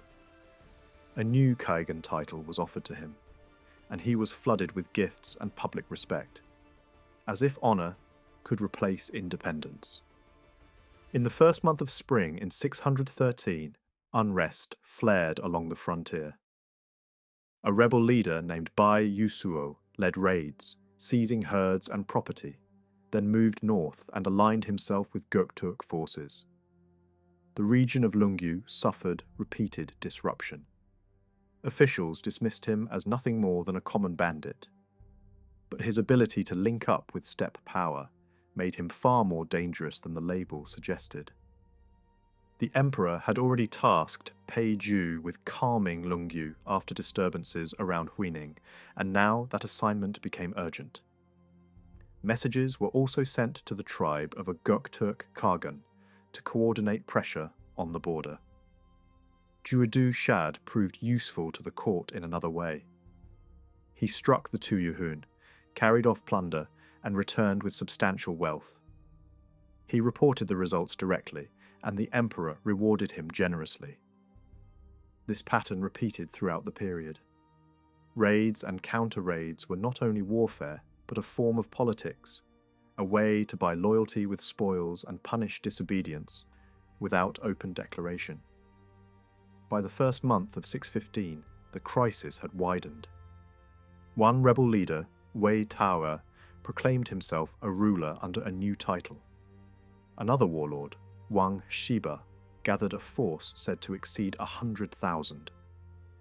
Both groups sought strength through alliances with the Göktürks.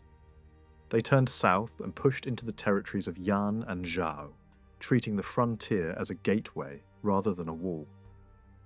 Later that year, in the 8th month of autumn, the emperor began an inspection tour of the northern borderlands. Before the journey, Pei Ju submitted a plan meant to weaken the growing power of Shibi Khagan by splitting his authority from within. The idea was simple and ruthless. Bring Shibi's brother, Chichi Shad, into the imperial family through marriage and recognize him as a southern khagan, a rival center of legitimacy. Chichi did not dare accept. When Shibi learned of the proposal, his anger was immediate. At that time, a vassal serving the Göktürks, Shushuhusi, was known for careful planning and had risen high in Shibi's confidence. Peiju drew him out with the promise of trade and a border market, used him as a guide beyond the defences of Mai, and then had him killed. Afterward, an envoy was sent to Shibi, claiming that Shushuhusi had defected to China and been executed as punishment. Shibi understood the truth. He refused to appear at the Chinese court, and instead prepared a direct strike.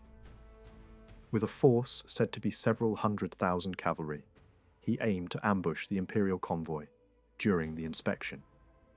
A warning reached the emperor in time, carried through the channels of a princess connected to the steppe world. The emperor withdrew at speed and took refuge inside the fortress of Yanmen.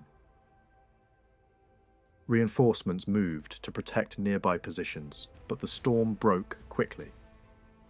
Gokturk forces surrounded Yanmen. Panic spread through the region. People locked themselves indoors and braced for collapse. Inside the fortress, there were only about 150 soldiers and civilians capable of defense, and food supplies were estimated to last roughly 20 days. The wider defensive network around Yanmen included 41 forts. The Göktürks seized 39 of them. Only Yanmen and a single supporting fort held out. The attackers pressed close enough to send arrows and spears toward the area where the emperor sheltered. Fear became visible at the top. Witnesses described the emperor clinging to a prince, openly weeping, his eyes swollen from stress. Advisors argued in urgent tones. One general urged a breakout with several thousand cavalry, cutting through the siege before the ring tightened. Others insisted the fortress could hold, that trained light cavalry and regional commanders still existed, and that movement should not be rushed. Another voice demanded a far broader response. Call up troops from across the realm, bring the emperor into direct contact with the army to restore morale, and make it clear that the state would not retreat again toward Liaodong. A different advisor pointed to the steppe tradition itself, reminding the court that the Khatun often understood strategy, and that the princess who sent warning was linked to both worlds. An appeal to her influence, even if it failed, would cost little and might save everything.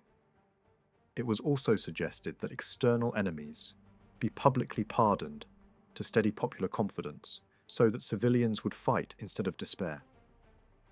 The emperor accepted the advice to send aid requests through the princess's channels. At the same time, he tried to stabilize the defenders through rewards. Silk was distributed according to rank, with greater amounts promised to officials and smaller, but still meaningful rewards promised to men without title. The aim was simple: turn fear into effort. Even so, the siege was brutal. Night plans were drawn up, but many defenders were wounded or killed during constant pressure. Across the empire, emergency orders went out. Even those not normally assigned to military service were called up. Units raced toward the frontier, competing to reach the threatened zone first. Among those drawn into the moment was a young man of 16, the son of Li Yuan, who sought to raise support from a border commander. A plan was proposed to create the illusion of a massive relief force. March quickly, fly banners, beat drums through the night, and let the steppe scouts report that huge armies were arriving. It was a gamble, because if the deception failed, a small force would be swallowed. But the commander agreed. A secret envoy again reached the princess, and she warned Shibi that a fresh crisis was developing on the northern frontier. Relief troops from the eastern capital and many regions converged toward Shinku. In the 9th month, Shibi lifted the siege and withdrew. Imperial officials sent scouts into the surrounding landscape. The valleys and mountains were empty. The raiders had vanished. A pursuit force was dispatched, and 2,000 elderly and weakened Göktürk stragglers were captured and brought back. The border did not settle. Trade and steppe diplomacy continued to clash with imperial control. When officials learned that markets were being established with Göktürk groups, anger rose at the highest level. Raids resumed again and again.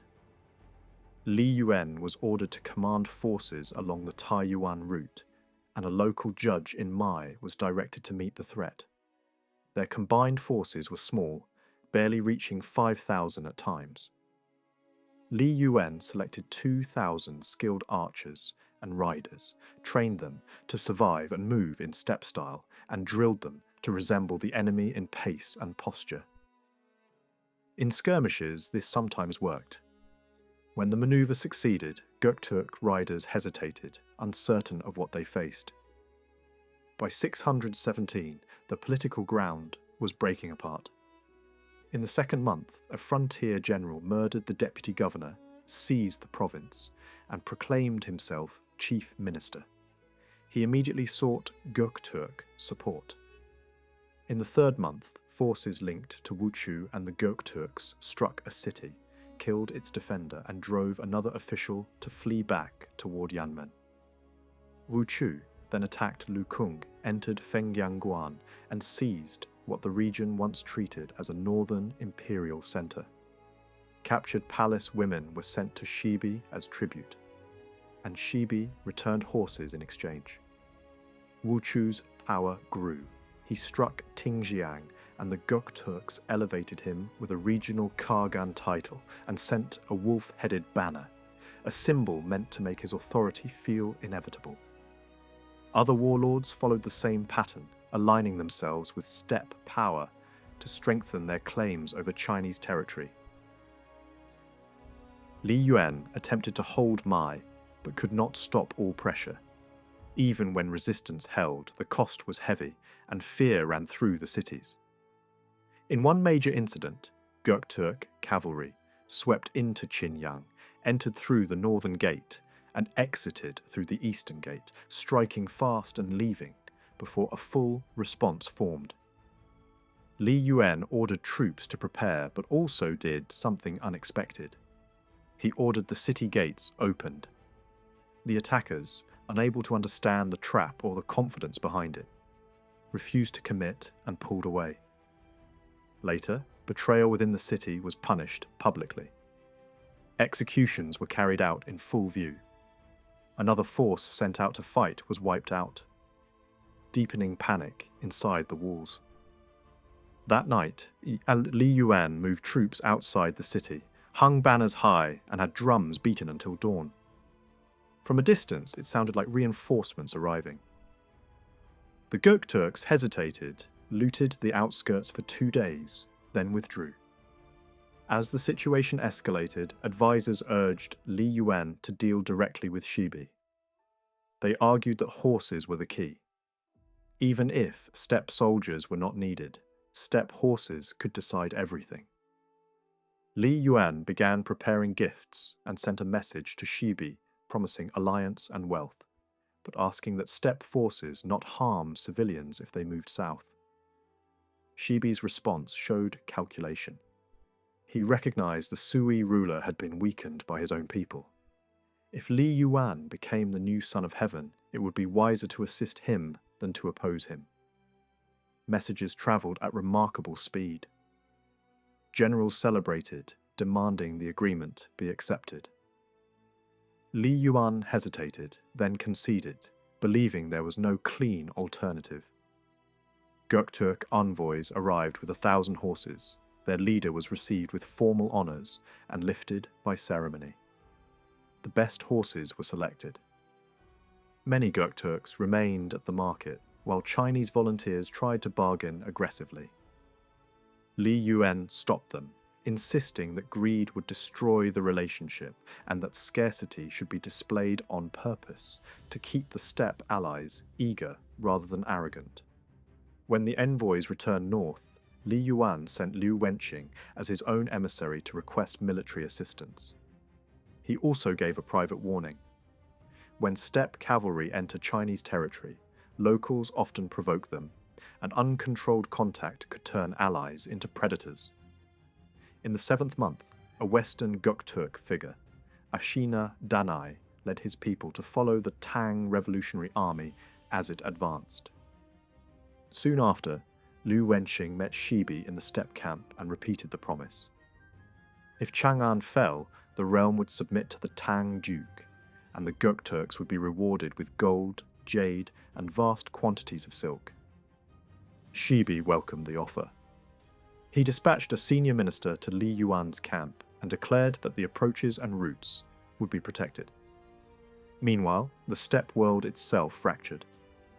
Juedu Shad seized Huining Chuan, proclaimed himself Khagan, and sought alliance. In the 8th month, Li Yuan reached Lungmen. Liu Wenqing returned alongside a Göktürk envoy and a small force of 500 men, bringing 2,000 horses. Li Yuan greeted the assistance with visible relief. The army was still short of soldiers, but rich in mounts, and that imbalance shaped the campaign's next phase. As the march continued westward toward the river, the arrival of steppe support became a signal to every prince and commander. The struggle was entering a new stage where legitimacy, speed, and cavalry mattered as much as walls and titles. From the moment Ilkhan took full control, the eastern Göktürk realm was already under strain, and after 626, the cracks began to widen into open breaks. One of the most important turning points was the end of constant raiding into China after the Wei River Peace. For a steppe empire that had long fed its prestige and resources through frontier pressure, the sudden slowdown meant less wealth, less momentum, and less fear in the eyes of its rivals. At the same time, tensions rose inside the state itself. The eastern wing was effectively run by the Khagan's nephew, Tu Li, and his policies became a spark in dry grass. Taxes and levies were pushed higher, and this quickly poisoned relations with dependent Turles groups such as Bayaku, Sertadush, Puku, and others, as well as several Mongol-origin tribes under Göktürk authority. The response was not just resentment, but open rebellion. These tribes fought back hard, defeated forces sent to crush them, and then, one after another, opened contact with the Tang court, shifting their loyalty toward China. Ilkhan tried to restore discipline through punishment, but each act of retribution created new enemies. Tiu Li and another prominent figure, Yuku Shad, were chastised, and the result was the opposite of what the centre needed. Distance, distrust, and more defections toward Tang territory. Then, nature delivered a blow that turned political crisis into survival crisis. In the summer of 627, heavy snow and extreme weather devastated pasture lands. Famine spread across the eastern Göktürk country. Livestock died, and hunger began to hollow out the population's ability to endure further conflict. As hardship deepened, Ilkhan also elevated Sogdian origin ministers into key positions, and these officials pushed changes in laws and administration that many nobles and tribal leaders saw as a betrayal of tradition. The sense that the state was no longer governed by familiar rules weakened loyalty even further. In this atmosphere, the Sertadush grew stronger and expanded their grip around the Orkhon region and nearby river valleys, gaining enough influence that the Tang emperor treated their leader as an independent Khagan. As the situation unraveled, Ilkhan attempted a practical retreat toward the northern edge of China, gathering groups still loyal to him and moving closer to areas where food could be found. In the places he reached, Hunting drives were organized to keep people alive and to hold the remaining coalition together. For the Tang Emperor Taizong, this movement was not simply a refugee crisis on the frontier, but a strategic opening. Tang leaders had long aimed to break the Göktürk power that loomed over the north, and a weakened Khagan approaching Tang-controlled zones looked like a target that might not return. Taizong sent major generals, including Li Jing and Li Ji, toward the frontier. Their forces stayed mobile, watching for the moment when a decisive strike could succeed. During these operations, Li Jing moved quickly and seized Dingxiang, a key Göktürk strongpoint, cutting into the defensive depth of the steppe side. Alarmed by how near the Tang army had come, Ilkhan shifted his camp again, pulling his headquarters toward the southern entrance of the Gobi.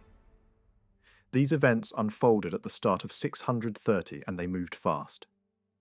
In the second month of that year, Ilkhan suffered a heavy defeat and fled toward the northern Kansu region, seeking safety near the Iron Mountain area. By then, political authority had largely slipped from his hands. He recognized that rebuilding the old strength would be extraordinarily difficult, so he tried to negotiate. An envoy was sent to the Tang emperor with a message of submission. Taizong responded by dispatching a diplomatic mission under Tang Qian to meet the Khagan, while Li Jing was ordered to position forces for the reception. Yet Li Jing did not read the submission as sincere. In his view, delay was dangerous. Spring would bring new grass, horses would regain strength, and the Khagan could escape north, perhaps even finding shelter among major tribal confederations that would make capture nearly impossible. Acting on that assumption, Tang commanders decided on a rapid cavalry strike. Li Jing advanced from the front as Li Ji followed behind, closing the net. On the approach toward the Yin Mountains, Tang forces rounded up more than 1,000 tents worth of Göktürk families, taking them under control and stripping the Khagan of both manpower and mobility. Meanwhile, the Tang diplomatic party reached Ilkhan, and the atmosphere briefly shifted. With emissaries present, the Khagan began to feel that the crisis might be managed through talks rather than battle. That sense of security proved fatal. Under fog and low visibility, the Tang vanguard under Su Dingfang slipped to within only a few kilometers of the Göktürk position. At the last moment, Ilkhan realized the reception was a trap closing shut. He fled immediately on a renowned horse, celebrated in the records for its speed. Those who remained were caught unprepared. The Tang attack smashed the camp. More than 10,000 Göktürk soldiers were killed, the Khagan's son was taken captive, and tribal leaders still present surrendered. Li Ji returned with tens of thousands of prisoners and a vast stretch of land from the Yin Mountains down toward the Gobi fell under Tang control. Afterward, Tang imperial proclamations regarding the northern peoples began to use the title Heavenly Khagan, a deliberate signal that the Tang ruler was presenting himself as the supreme authority in the steppe world. Ilkhan escaped the battlefield, but not the outcome. He sought protection with his nephew Ishbara, and his intention was to flee beyond Tang, reach to neighbouring peoples to the west, following an earlier pattern seen when other Göktürk rulers had lost control. Personal ties made that option plausible, since his mother's background connected him to those regions. Ishbara, however, aimed to deliver him to the Tang. Unable to accept that humiliation, Ilkhan tried to slip away at night with a small escort and hid in a valley, but he was captured by his nephew's men. Soon after, a Tang commander seized him and transported him alive to Chang'an. When he arrived in the third month, he was brought before Taizong, who rebuked him for years of aggression against China. Even so, Taizong spared him execution, pointing to the fact that after the Wei River Agreement, he had not renewed major attacks.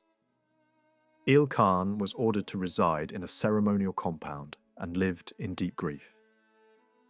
He appeared withdrawn and unwilling, while his family and followers mourned openly. The Tang court tried to turn captivity into control. A post was offered to him in a region known for plentiful game, perhaps imagining that hunting and routine could dull the pain of defeat and make him manageable. He refused. Another honour followed, with a military title and land to support him, yet the sorrow did not lift. In early 634, he died in China. His burial followed Turk custom, and in a final dramatic act of loyalty, a former minister tied to his household took his own life in mourning and was buried with him. The Tang emperor, impressed by this display of devotion, granted the deceased minister an honorific title after death, turning even tragedy into a message about order and hierarchy. While Il Khan's story ended in captivity, the Tang court was already shaping the next stage by dealing with Tu Li. Known in sources by a personal name rendered as Shen Popi, Tu Li was the son of Shepi Khagan's principal wife and therefore Il Khan's nephew. As a child, he was given a high princely command, then sent to govern the eastern part of the realm. When Il Khan rose in 621, he reorganized internal administration and assigned senior figures to oversee different tribal groupings, placing Tu Li above several of them in practice. Tu Li also had an earlier marriage connection to a princess from the previous Chinese dynasty, a political tie that suggested long-term Chinese interest in keeping channels open with influential Göktürk princes. Yet in the field, Tu Li struggled to keep his base steady. He ruled from a camp established north of key frontier districts and controlled numerous Mongol-origin tribes. But his tax demands made him deeply unpopular. As unrest spread, some groups moved into contact with Tang representatives. At the same time, the Sirtardush launched their own challenge against the Göktürk center.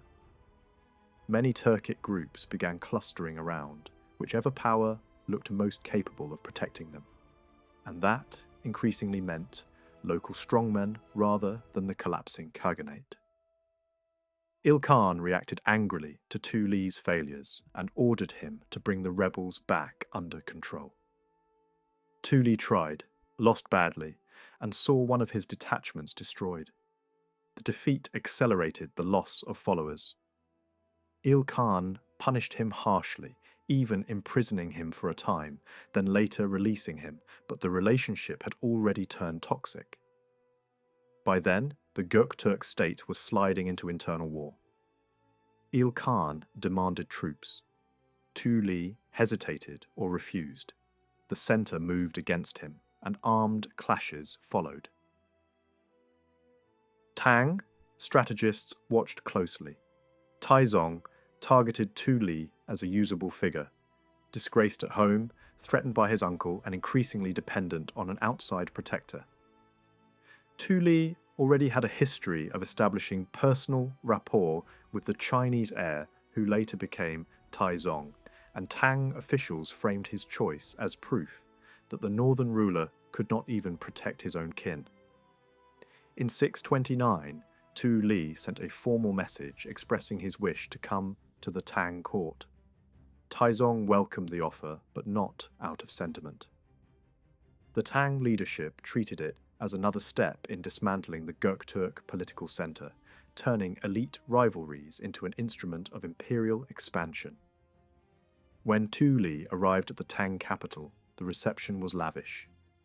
He was honored publicly, offered rich food, and treated with a level of ceremony designed to broadcast Tang supremacy.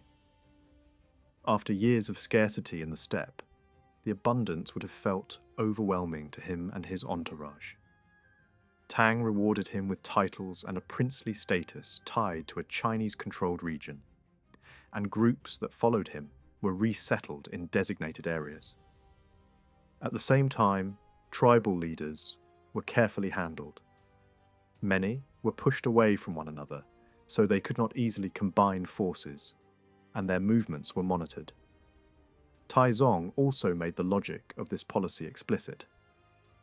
Earlier, a previous dynasty had restored a broken Göktürk ruler, and the son of that ruler later turned on China and threatened the empire itself.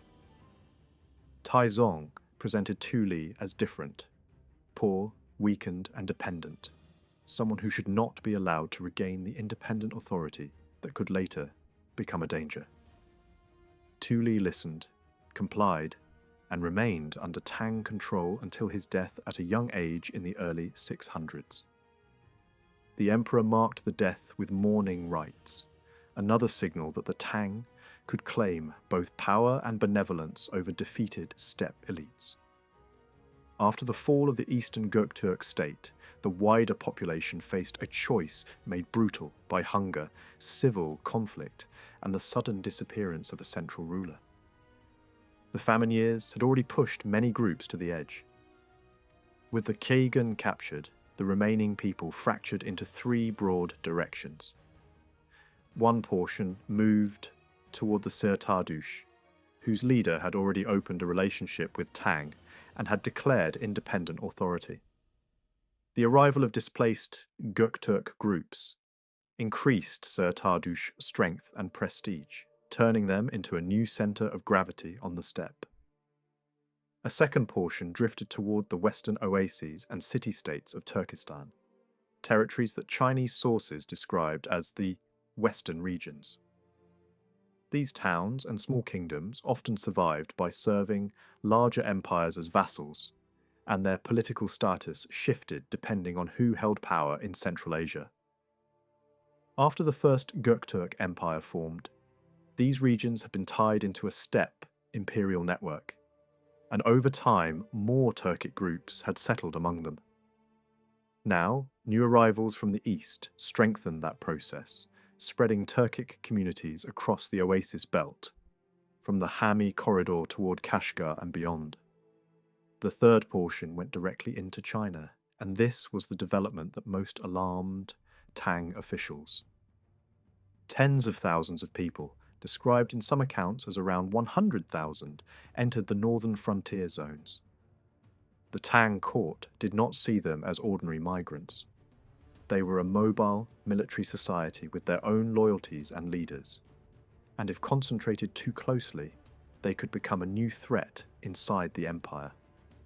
The question became how to settle them, without allowing them to reform as an independent power. In the Tang palace, intense debates unfolded. Some ministers argued for dispersal deep inside Chinese territory, breaking tribal cohesion and forcing new livelihoods through weaving, farming, and other sedentary work. Others insisted the safest course was to keep them outside the inner heartland, settle them north of the Yellow River, and use their own leaders to manage them under strict oversight. Another camp advocated a classic divide and rule method. Separate them by tribe, prevent internal unity, and keep each leader tied individually to the emperor so that collective action would be difficult.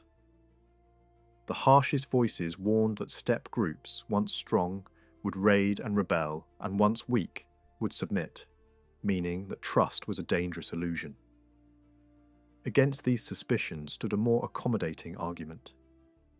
Some officials claimed the best outcome would come from treating the Göktürks with humane restraint, keeping them near the northern frontier in a way that preserved their customs, and using them as a buffer force against other threats.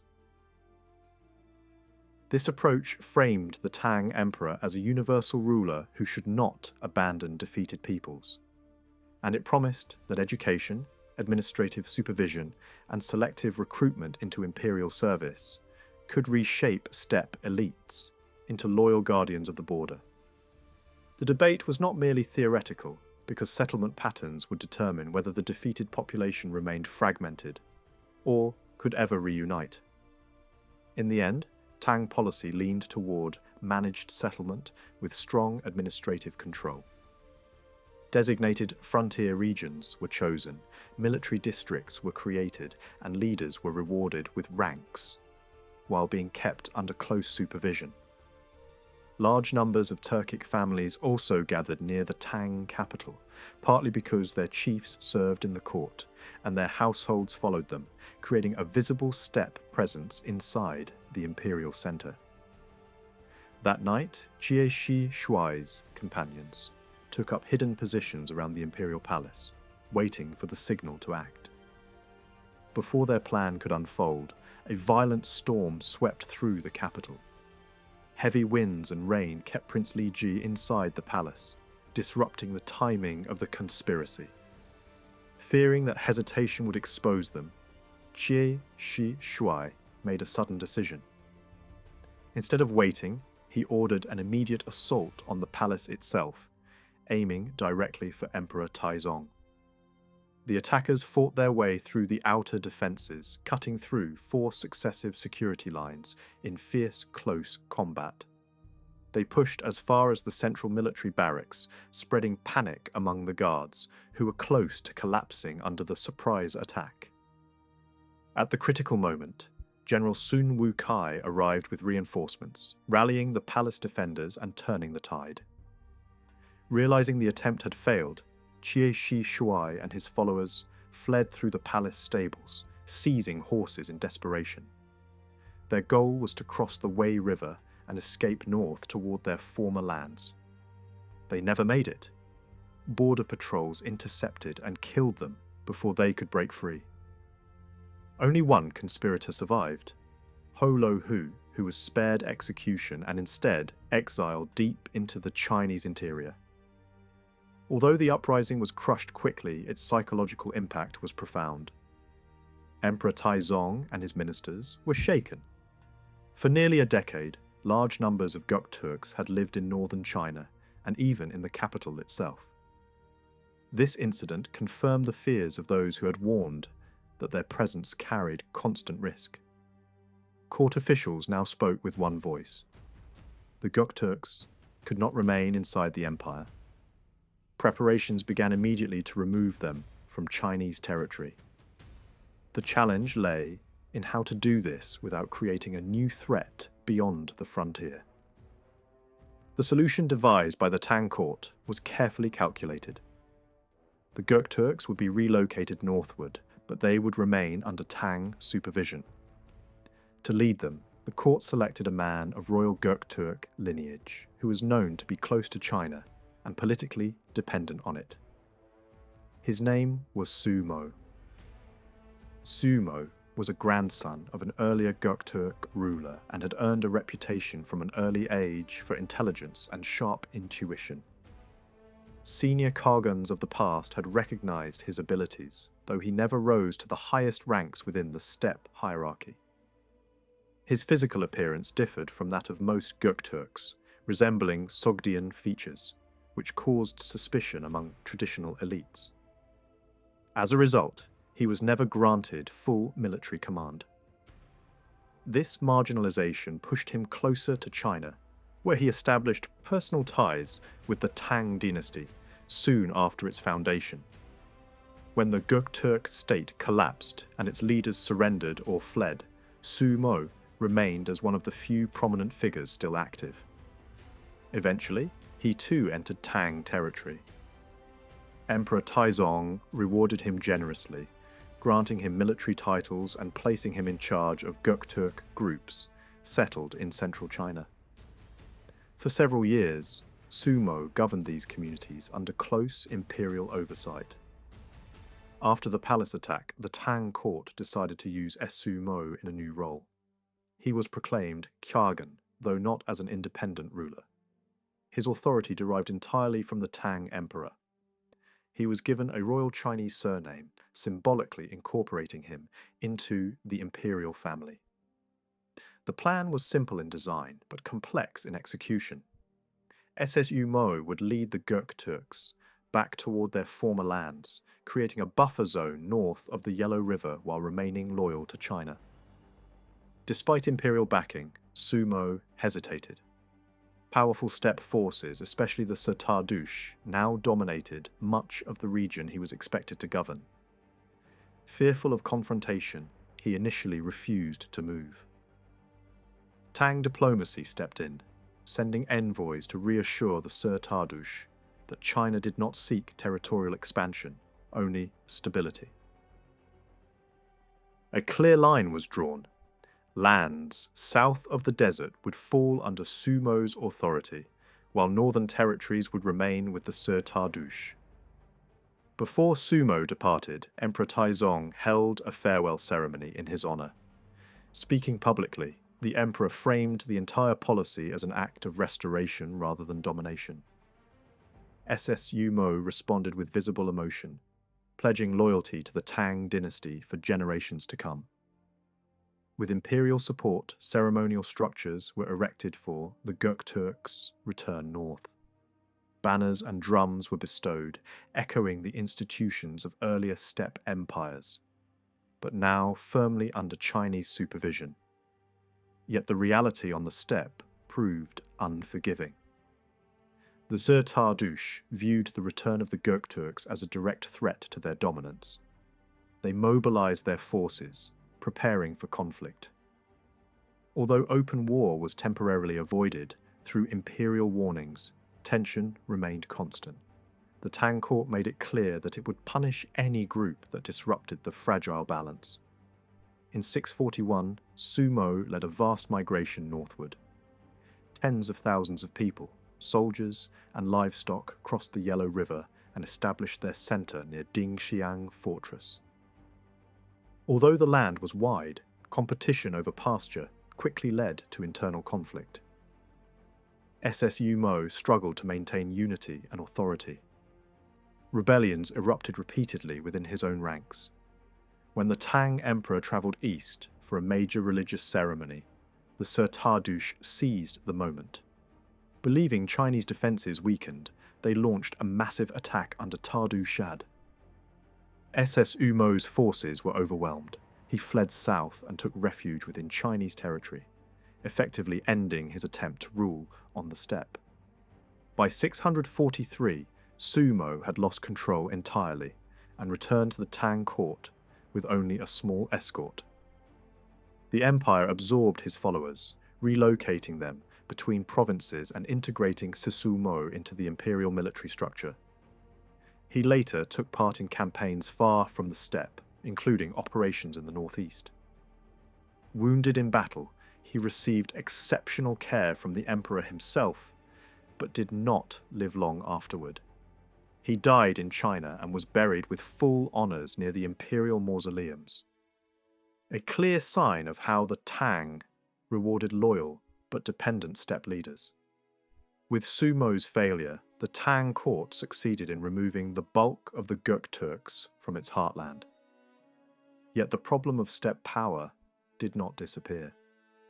Other Turkic groups now rose to prominence, especially the Sir Tardush, whose military strength reached its height in the decades that followed. The Sir Tardush emerged from the union of several Turles tribes and inherited many of the political traditions of the Göktürks. Over time, they absorbed neighbouring peoples and extended their authority across much of the former Göktürk realm. Their leader, Inan, rose during the chaos that followed the Göktürk collapse. Initially cautious, he eventually accepted recognition from the Tang court, receiving royal insignia that confirmed his status as Khagan. From their base near the Orkhon and Tola rivers, the Sir Tardush expanded rapidly. Their influence stretched from the Mongolian forests to the fringes of the western steppes. At their peak, their armies numbered in the hundreds of thousands. The Tang court watched this growth with deep concern, attempting to manage it through diplomacy, marriage negotiations, and strategic pressure. Internal rivalries eventually weakened the Sir Tardush.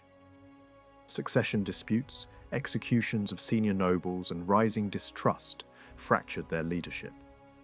When conflict erupted, the Tang intervened decisively, backing rival factions and launching coordinated campaigns. One by one, Sir Tardush leaders were defeated, killed, or absorbed into the Chinese system. By the mid-7th century, their state collapsed. Survivors fled in all directions, some into Central Asia, others into China, where they were resettled and placed under military administration. With the fall of the Sur Tardush, dozens of smaller Turkic groups stepped forward to establish relations with the Tang Empire. These tribes, Bugu, Tongra, Bayerku, Karluk, Kyrgyz, Uyghur, and many others, sent envoys, accepted titles, and were organized into frontier military districts. Their leaders received Chinese ranks, while their lands were renamed and incorporated into the imperial administrative map. Some later rebelled. Others became loyal auxiliaries. All were drawn, in one way or another, into the Tang imperial system. Among them, the Uyghurs would eventually rise to dominate the steppe.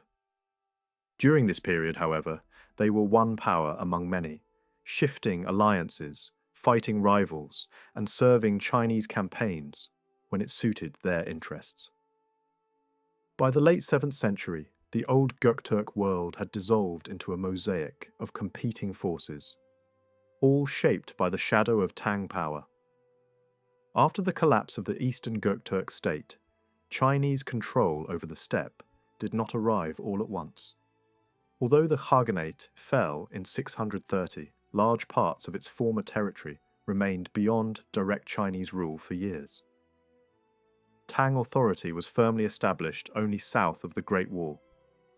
Farther north, especially across what is now Mongolia, powerful Turkic groups such as the Sur Tardush continued to operate independently well into the mid-7th century.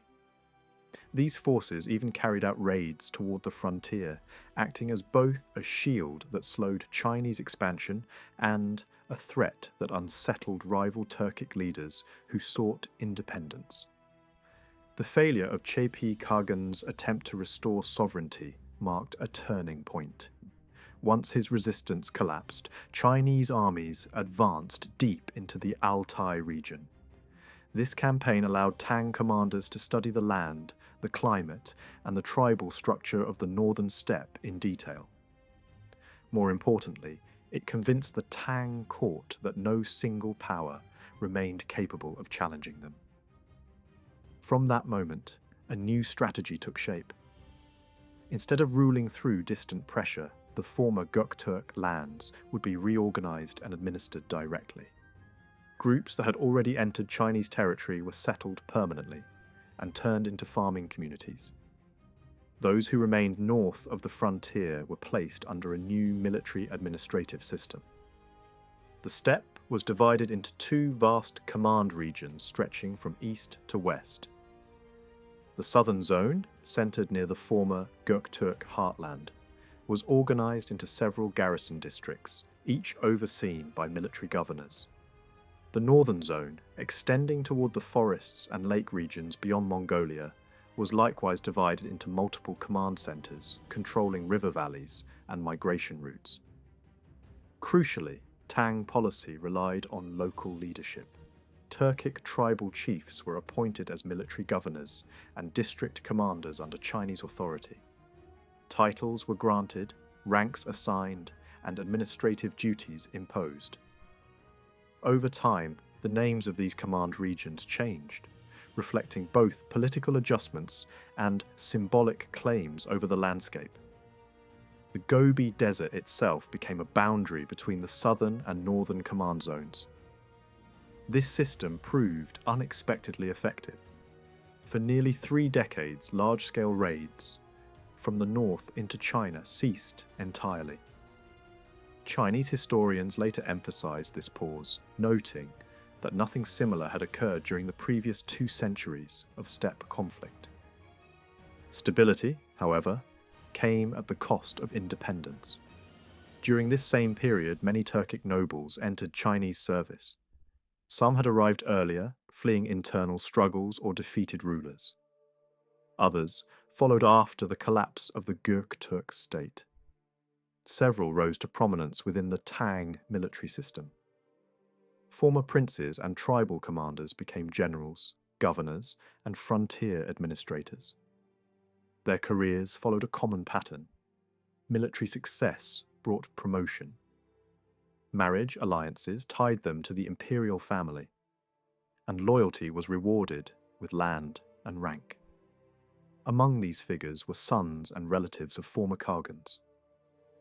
Some had governed vast tribal coalitions on the steppe before entering Chinese service. Others distinguished themselves in campaigns against Central Asian cities, oasis kingdoms, and rival nomadic powers. Their knowledge of terrain and steppe warfare made them indispensable.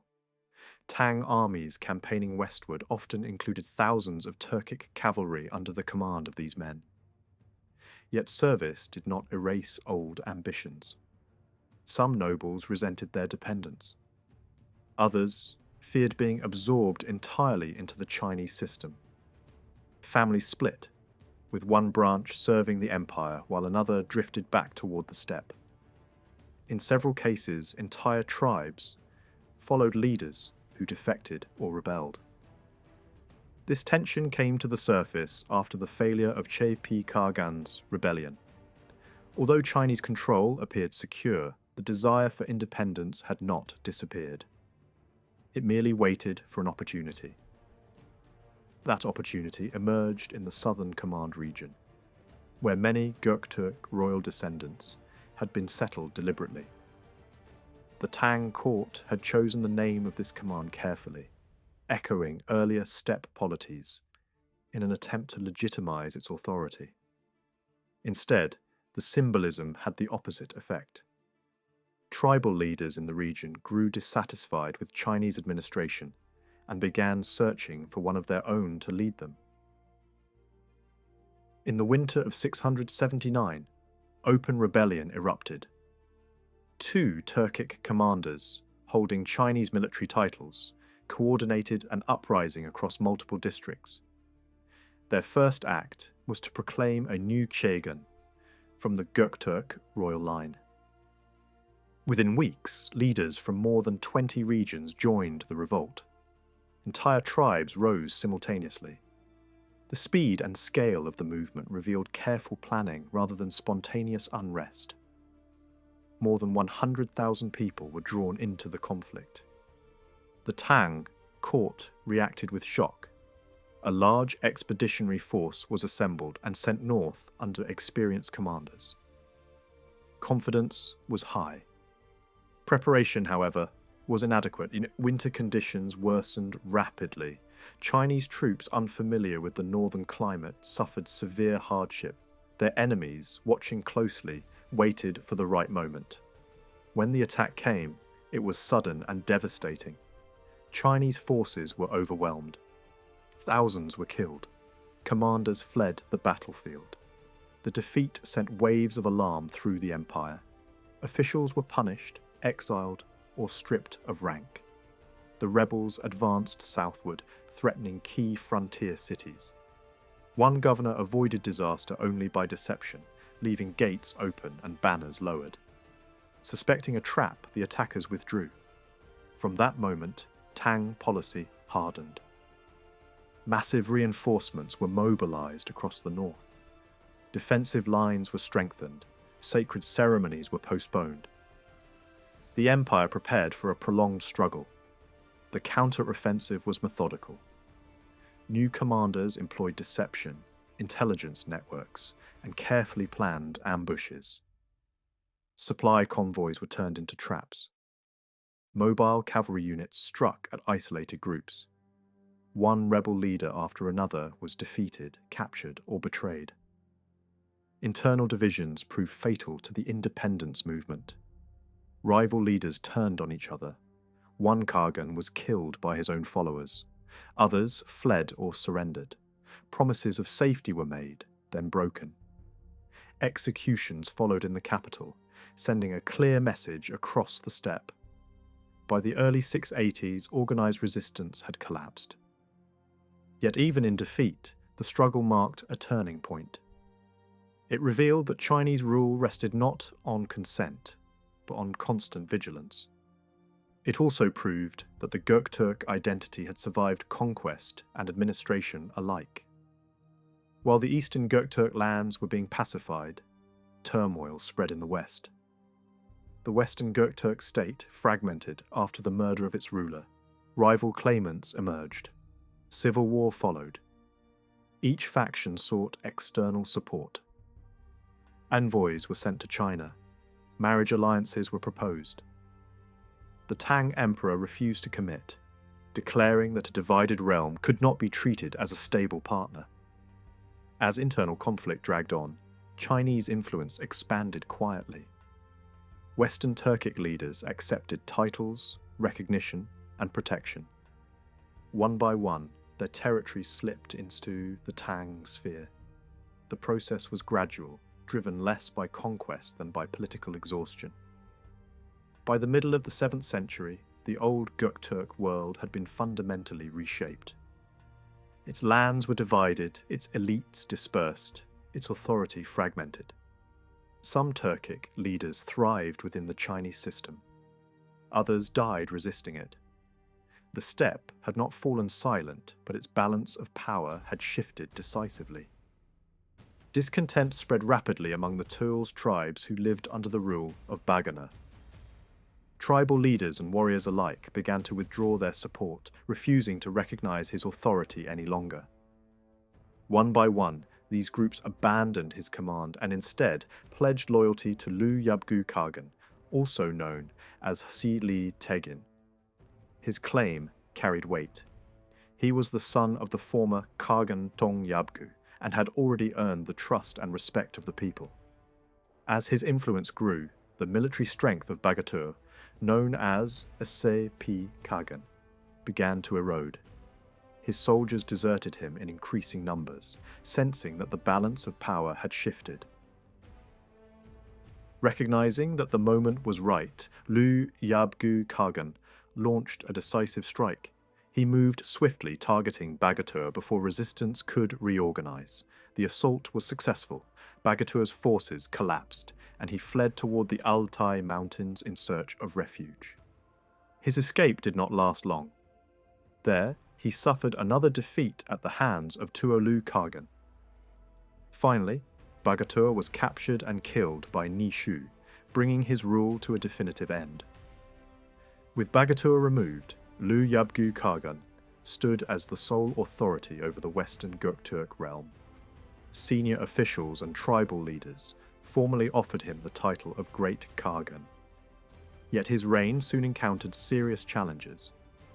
Campaigns launched against the northern Turles tribes, and the eastern Sertadush ended in failure. Defeat on the battlefield was compounded by deeper internal problems. Contemporary accounts describe Lu Yabgu as suspicious, stubborn, and prone to believing accusations. These traits weakened his ability to hold the loyalty of his own people. One incident proved especially damaging. A junior Khagan who had served him faithfully became the target of false accusations. Without proper investigation, Lu Yabgu ordered his execution. This act shocked the political elite. Fear spread among the remaining officials, and trust in the Khagan's judgment collapsed. Control over the Western Göktürk state began to unravel. Lu Yabgu, increasingly anxious about Nishu's growing influence, secretly plotted against him.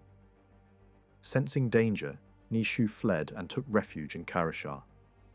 Soon after, Shepe leaders joined forces with the Nushipi tribes to oppose Lu Yabgu directly.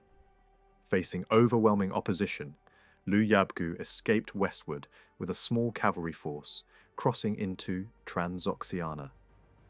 With the throne now vacant, Nishu was invited back from Karashar and installed as ruler.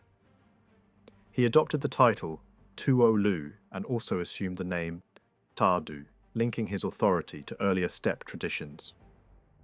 Nishu's background helped him secure external support. His father had once visited the Chinese court during the reign of Tong Yabgu, establishing early ties with the Tang dynasty. These connections allowed Nishu to maintain diplomatic contact with China.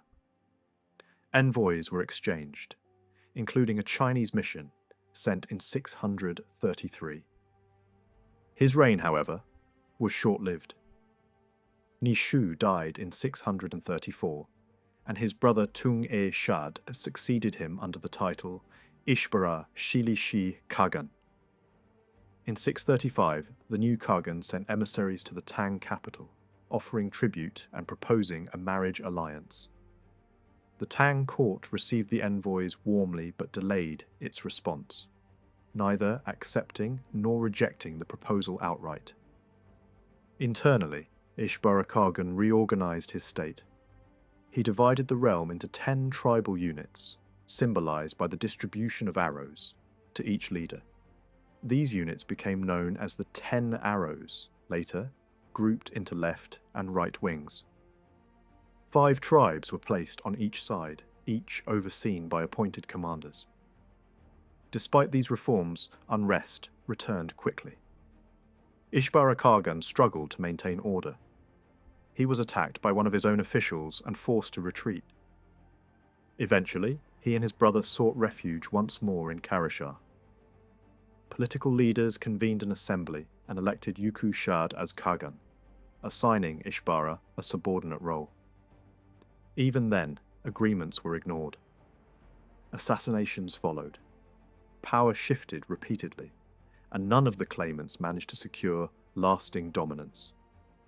After a series of indecisive conflicts, a compromise was reached along the Alai River. The western lands fell under the authority of Tuolu, while the eastern territories remained with Ishbara. In effect, the western Göktürk state split into 2 rival entities. Tuolu established his centre west of the Tsuho Mountains, a region that came to be known as the Northern Court. Several tribes, including the Kyrgyz and others from the northern steppe, accepted his leadership.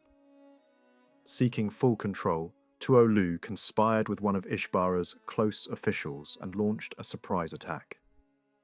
Ishbara was defeated and fled to Ferghana, where he later died. His followers installed his son briefly, but after his death, leadership passed again, this time with Chinese recognition.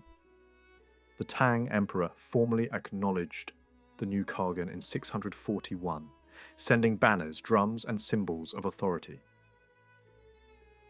During the period between 630 and 682, the political fate of the Göktürk world cannot be understood without looking beyond the steppe itself. Across eastern and western Turkestan lay a chain of cities whose survival, allegiance, and rivalries shaped the balance of power. Each city had its own history, economy, and ruling elite. Examining all of them in full detail would require a separate study. For this reason, attention here is limited to those urban centres, whose political or military connections directly intersected with the Western Göktürk realm during these decades. The collapse of the Eastern Göktürk state in 630 followed almost immediately by the assassination of the Western Göktürk ruler Tong Yabgu, triggered a wave of instability. From Hami in the east to Khwarezm and the Iranian frontier in the west, the protective layer of Göktürk authority disappeared. City-states that had long lived under steppe dominance suddenly found themselves exposed. Many responded quickly, dispatching envoys and tribute to the Tang Emperor in an effort to secure protection. The Chinese court accepted these overtures and began to treat the cities as dependent states. A few centres attempted limited resistance, but by the middle of the century, all had been drawn into the Tang sphere. Military garrisons were established at key points, and the region was reorganized into new administrative units, bearing Chinese names. Kaohsiung, located in the Turfan Basin, moved swiftly after the Göktürk collapse. Its king appeared at the Tang court early in 630 and was received with extraordinary honour. His household sought even closer ties, and his wife was granted a noble title linked to the imperial family. For years, Kaohsiung had maintained close relations with the Western Göktürks. Tribute caravans travelling from Central Asia to China passed through its territory, often falling victim to raids. Hami, once subordinate to the Western Gokturks, attempted to break free, prompting joint action by Cao Chang and steppe forces. Chinese intervention followed. Diplomatic overtures failed, tension escalated, and eventually the Tang court authorized military action. When Chinese armies advanced across the desert, Cao Chang's ruler underestimated their resolve. Supply shortages and harsh terrain were expected to halt the invasion. Before the decisive moment, the king died, leaving his son to face the approaching forces. Fortresses fell one after another. The capital was surrounded and surrender followed. The territory was fully absorbed into the Tang administrative system. Garrisons were stationed, new districts were created, and former Göktürk dependents in the region were compelled to acknowledge Chinese authority. Karashar, situated along critical desert routes, attempted to maneuver between steppe power and Chinese influence. Its ruler opened contact with China when Western Göktürk authority weakened. Trade routes became contested and rival cities clashed over access and control. Attacks and counterattacks followed. Eventually, Chinese commanders intervened directly. The city's defences relied heavily on natural barriers and water channels, but these were neutralised. Karashar fell, its ruler was taken to China, and after a period of leniency, local leadership was reshuffled repeatedly. Chinese-backed rulers replaced one another until stability was enforced through military oversight. Kucha occupied a central position in the Tarim Basin and had long alternated between independence and submission. Early contact with China was followed by renewed allegiance to the Western Göktürks. When Chinese forces advanced through Karashar, Kucha hesitated. After internal leadership changes and delayed tribute, direct intervention followed. A Tang-aligned commander captured the city. Resistance persisted briefly, aided by steppe allies, but was gradually crushed. Chinese garrisons were established, and Kucha was incorporated into a broader frontier command structure. Although local kings were occasionally restored, real authority now rested with imperial officials. Kashgar pursued a more cautious path. It established early diplomatic relations with the Tang court and maintained steady tribute. Marriage alliances with the Göktürk elite had once bound it to the steppe, but these ties weakened as Chinese influence expanded. Despite brief disruptions caused by Tibetan incursions later in the century, Kashgar largely avoided the devastation suffered by its neighbours by aligning consistently with Tang authority. Khotan followed a similar strategy. Formerly subordinate to the Western Göktürks, it turned decisively toward China after 632, sending valuable jade and luxury goods as tribute. When Chinese armies moved against Kucha, Khotan provided logistical support, ensuring its own survival. Its ruler later travelled to the Tang court and was rewarded with a high military title. From this point forward, Khotan functioned as a reliable Chinese-aligned state. Farther west, Samarkand sought recognition as a Tang vassal despite its distance. Envoys arrived bearing exotic animals and precious metals. The Tang emperor accepted these gestures as symbols of submission, and a military governorship was later established, marking China's formal reach into Transoxiana. Tashkent, too, entered the Tang system through repeated tribute missions. Eventually, its territory was reorganized as a Chinese military district, reinforcing control over the western routes. In Fergana, dynastic violence reshaped local leadership. After a period of turmoil marked by assassinations and rival claimants, Chinese intervention formalized governance through appointed officials. Tribute became regular, and the region was folded into the imperial framework. Hami, long positioned between steppe and desert, transitioned rapidly after the fall of the Göktürks. Local rulers appeared at the Tang court, and surrounding settlements followed suit. The area was reorganized as a Chinese province, sealing its integration. These developments unfolded alongside intense debates within the Tang court itself. Chinese officials disagreed over how to manage the influx of Göktürk populations and the newly acquired frontier lands. Some argued for dispersal and assimilation, believing that controlled settlement would neutralize future threats. Others warned that allowing steppe peoples to reside within imperial borders invited long-term instability. Historical precedents were cited repeatedly, with officials drawing lessons from earlier dynasties that had struggled to balance security with expansion. Despite these concerns, imperial policy favoured incorporation. Göktürk leaders who surrendered were granted titles, lands, and positions within the Tang military hierarchy. Many served as frontier commanders or palace guards. Over time, however, fears proved justified. Rebellions erupted, conspiracies formed, and assassinations shook confidence in the system. The uprising led by Jie Shi Shuai exposed the fragility of internal security. Although the rebellion was crushed, it prompted renewed calls to relocate Göktürk populations north of the frontier. The Tang court responded by appointing Su Mo, a member of the Göktürk royal family, as a dependent khagan tasked with leading his people beyond the Yellow River. His authority was symbolic and tightly supervised.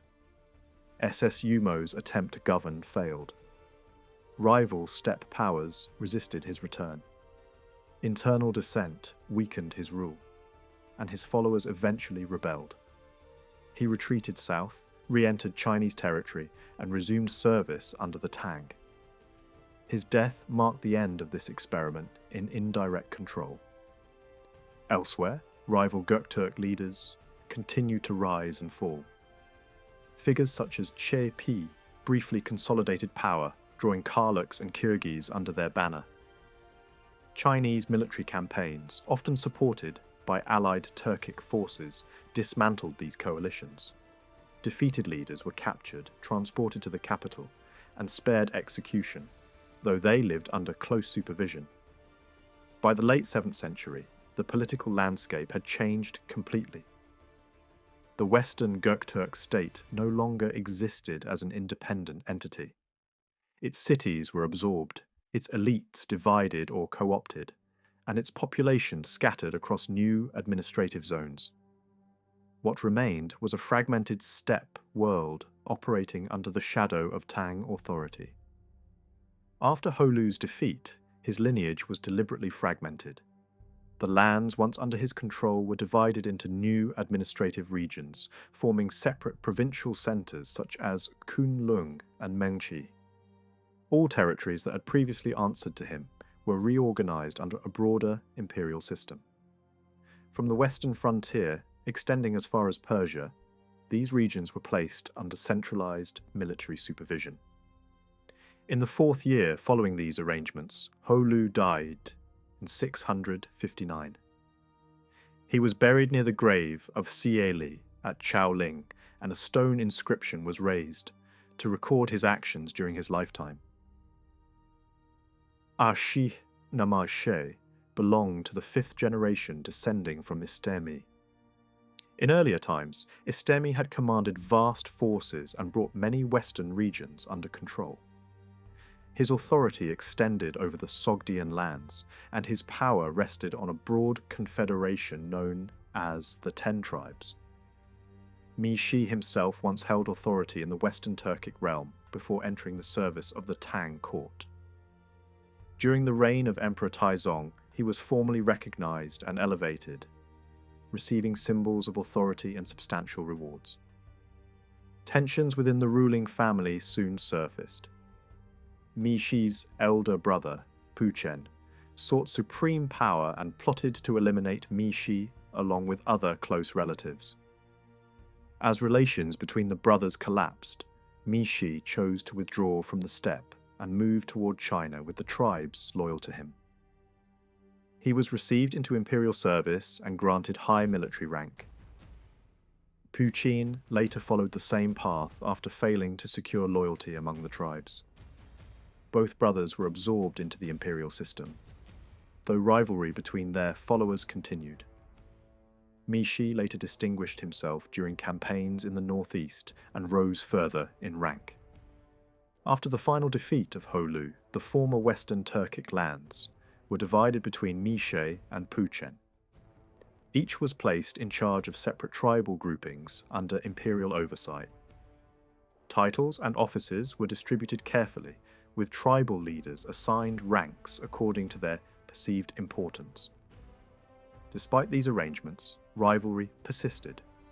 During a later campaign near Kucha, false accusations led to Mishi's execution, bringing an abrupt end to his career. Beyond the Western Turks, another powerful force shaped the northern steppe. The Ser-Tardush people had emerged from within the Tuils Confederation. Known for their military strength, they shared many customs with the Turks and gradually absorbed other groups around them. Earlier conflicts with Turkic rulers scattered many tribes, creating conditions for new leaders to rise. Eventually, the Ser-Tardush reorganized and reasserted themselves under strong leadership. Following the collapse of Central Turkic authority, their leader Inan gathered tens of thousands of households and positioned his people in the heart of the steppe.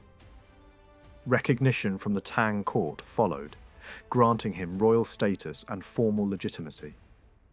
His domain stretched across the traditional lands once ruled by the Huns, bordered by forests, deserts, and distant lakes. Under his leadership, the Ser-Tardush became the dominant power north of the frontier, commanding vast cavalry forces and drawing many tribes into their orbit. As their strength increased, concern grew within the Tang court. Attempts to re-establish a Turkic buffer state south of the desert were viewed by the Ser-Tardush as a threat. Military movements followed, with large armies deployed on both sides. Campaigns unfolded across harsh terrain, marked by rapid cavalry strikes, ambushes, and the challenges of extreme weather. Despite initial successes, the Ser-Tardush forces suffered heavy losses during prolonged engagements. Cold, exhaustion, and logistical strain weakened their armies, eventually forcing retreat. Diplomacy followed warfare. Envoys were exchanged, marriages proposed, alliances discussed. At times, the imperial court accepted overtures. At other moments, it withdrew them. Decisions were guided less by sentiment than by calculations of balance and control. When the Ser-Tardush leadership faltered, internal divisions deepened. Succession struggles weakened their unity, and rival claimants fought for power. In the end, fragmentation proved fatal. One leader was killed while fleeing, others were captured or forced to submit. Entire groups scattered westward, while many surrendered and were resettled under imperial supervision. Administrative divisions replaced tribal autonomy. The northern frontier, once dominated by independent steppe powers, fell into relative quiet. With the collapse of the Ser-Tardush, the Tang state reorganized the region extensively. Tribal lands were converted into provinces and districts, each governed by appointed officials. Leaders were absorbed into the imperial hierarchy, granted land, rank, and residence within controlled zones. Celebrations marked these victories, emphasizing the restoration of order across the frontier. Yet peace remained fragile. Several years later, remnants of the former confederations attempted to rise again. These efforts were swiftly suppressed. By the mid-7th century, most northern tribes had either been dispersed, resettled, or placed firmly under imperial authority. The period between 630 and 681 reveals a complex pattern rather than a simple conquest. In the east, Turkic groups initially survived under loose imperial oversight. Many migrated south, others remained beyond the desert. Powerful steppe confederations such as the Sur Tardush delayed full imperial control for decades. Only after prolonged conflict, internal collapse, and strategic adaptation did the Tang state secure lasting dominance. In the west, the situation unfolded differently. The death of Tung Yabgu shattered unity. Rival leaders declared themselves rulers, but none achieved lasting supremacy. Despite frequent appeals, the imperial court avoided formal alliances until conditions favoured direct intervention. Eventually, strategic cities across Central Asia fell one by one under Tang influence. Former Turkic nobles, now serving imperial interests, led many of these campaigns. By 658, the Western Turkic realm had effectively ceased to exist as an independent force. Military garrisons secured key routes across eastern and western Turkestan. Even so, new pressures emerged. Tibetan advances challenged imperial authority, weakening control in the far west. Despite this, Tang influence endured, sometimes symbolic, sometimes direct, for many years. This long period of domination was not achieved through force alone. It rested on division, adaptation, diplomacy, and the careful reshaping of steppe societies into an imperial framework. Out of this era of collapse and control, new Turkic powers would eventually rise, drawing lessons from both defeat and survival. After 51 years of Chinese domination marked by instability, displacement, and suppression, a decisive shift finally occurred. In the year 682, Kutlug, a descendant of Ilkhagan, the last ruler of the eastern Göktürk state, openly declared independence. This announcement did not simply mark the rise of a new ruler. It signalled the rebirth of a state that had long existed only in memory. With this act, the second Göktürk state emerged, and the pressure of Chinese control over the Turkic world was finally broken. As a result, many Turkic tribes that had lived under foreign dominance regained their freedom. Kutlug's victory, however, did not come suddenly. It was the third phase of a long resistance against Chinese rule. The first attempt had erupted in 679, but Kutlug was not among its leaders. That initial uprising was led by two prominent figures who promoted a different member of the ruling dynasty as Khagan. Although the movement spread rapidly and drew widespread support, it was ultimately crushed by Tang forces. When this effort failed, a second attempt followed soon after. This time, the rebellion collapsed due to deception, supply shortages, and internal weakness. The aftermath was brutal.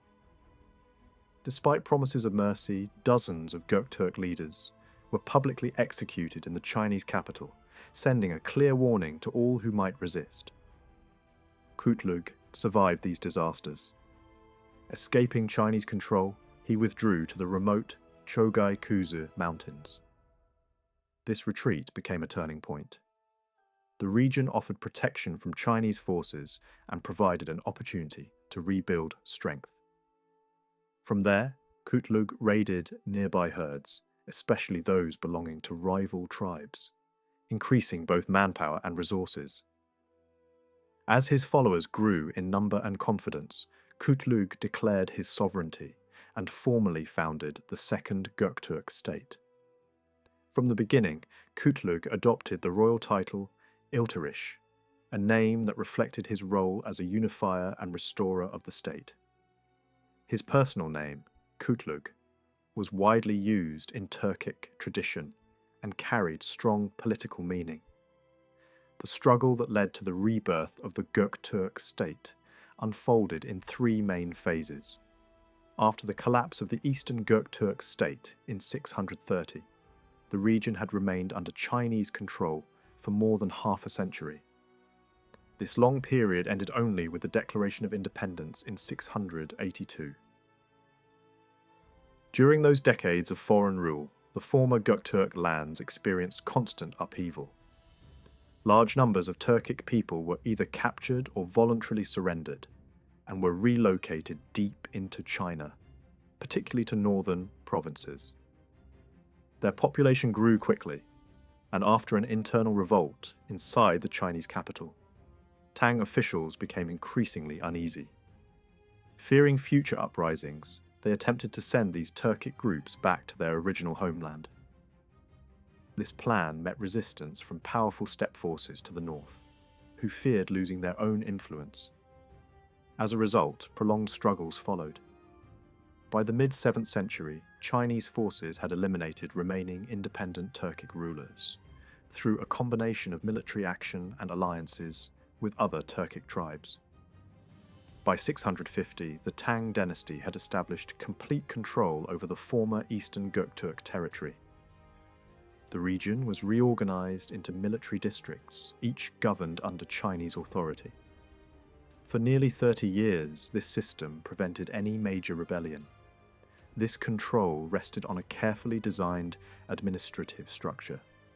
The land south of the Gobi Desert was placed under one central military command, often led by members of the Göktürk ruling family who served the Tang state.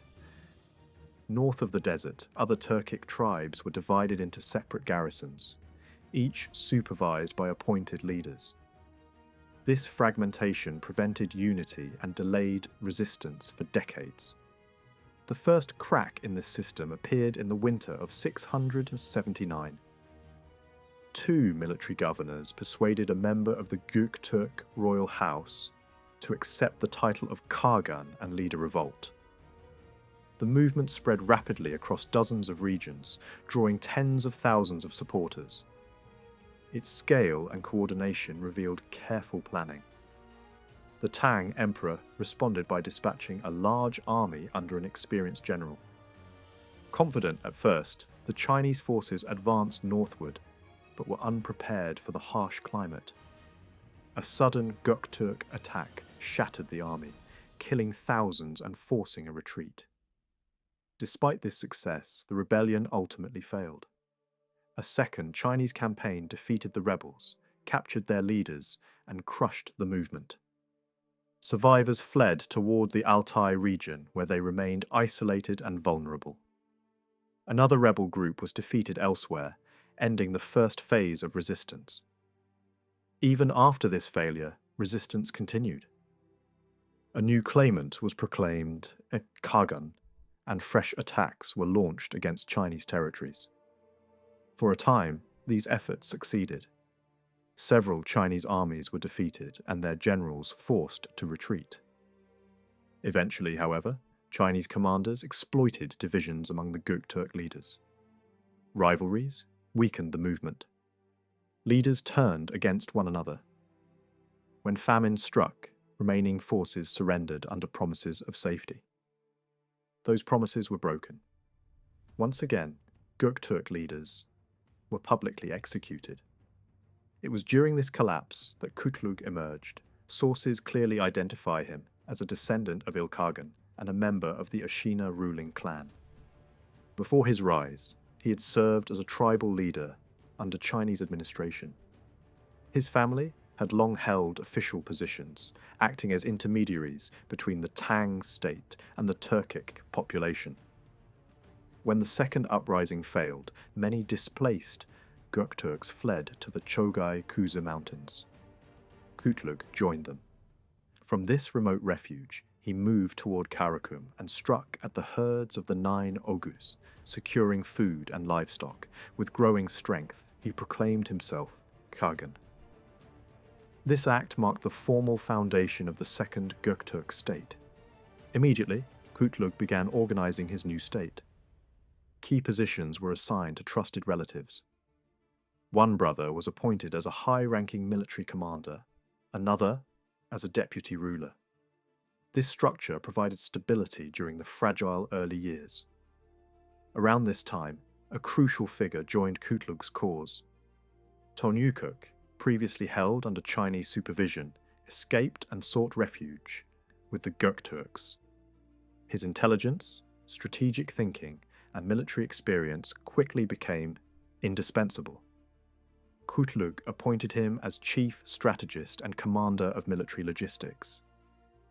From that moment on, Tengri directed major campaigns and advised the Khagan on nearly every critical decision.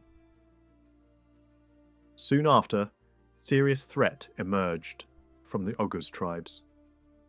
Intelligence revealed that they had formed alliances with China and neighbouring powers, planning a coordinated attack to destroy the growing Göktürk state before it could strengthen further.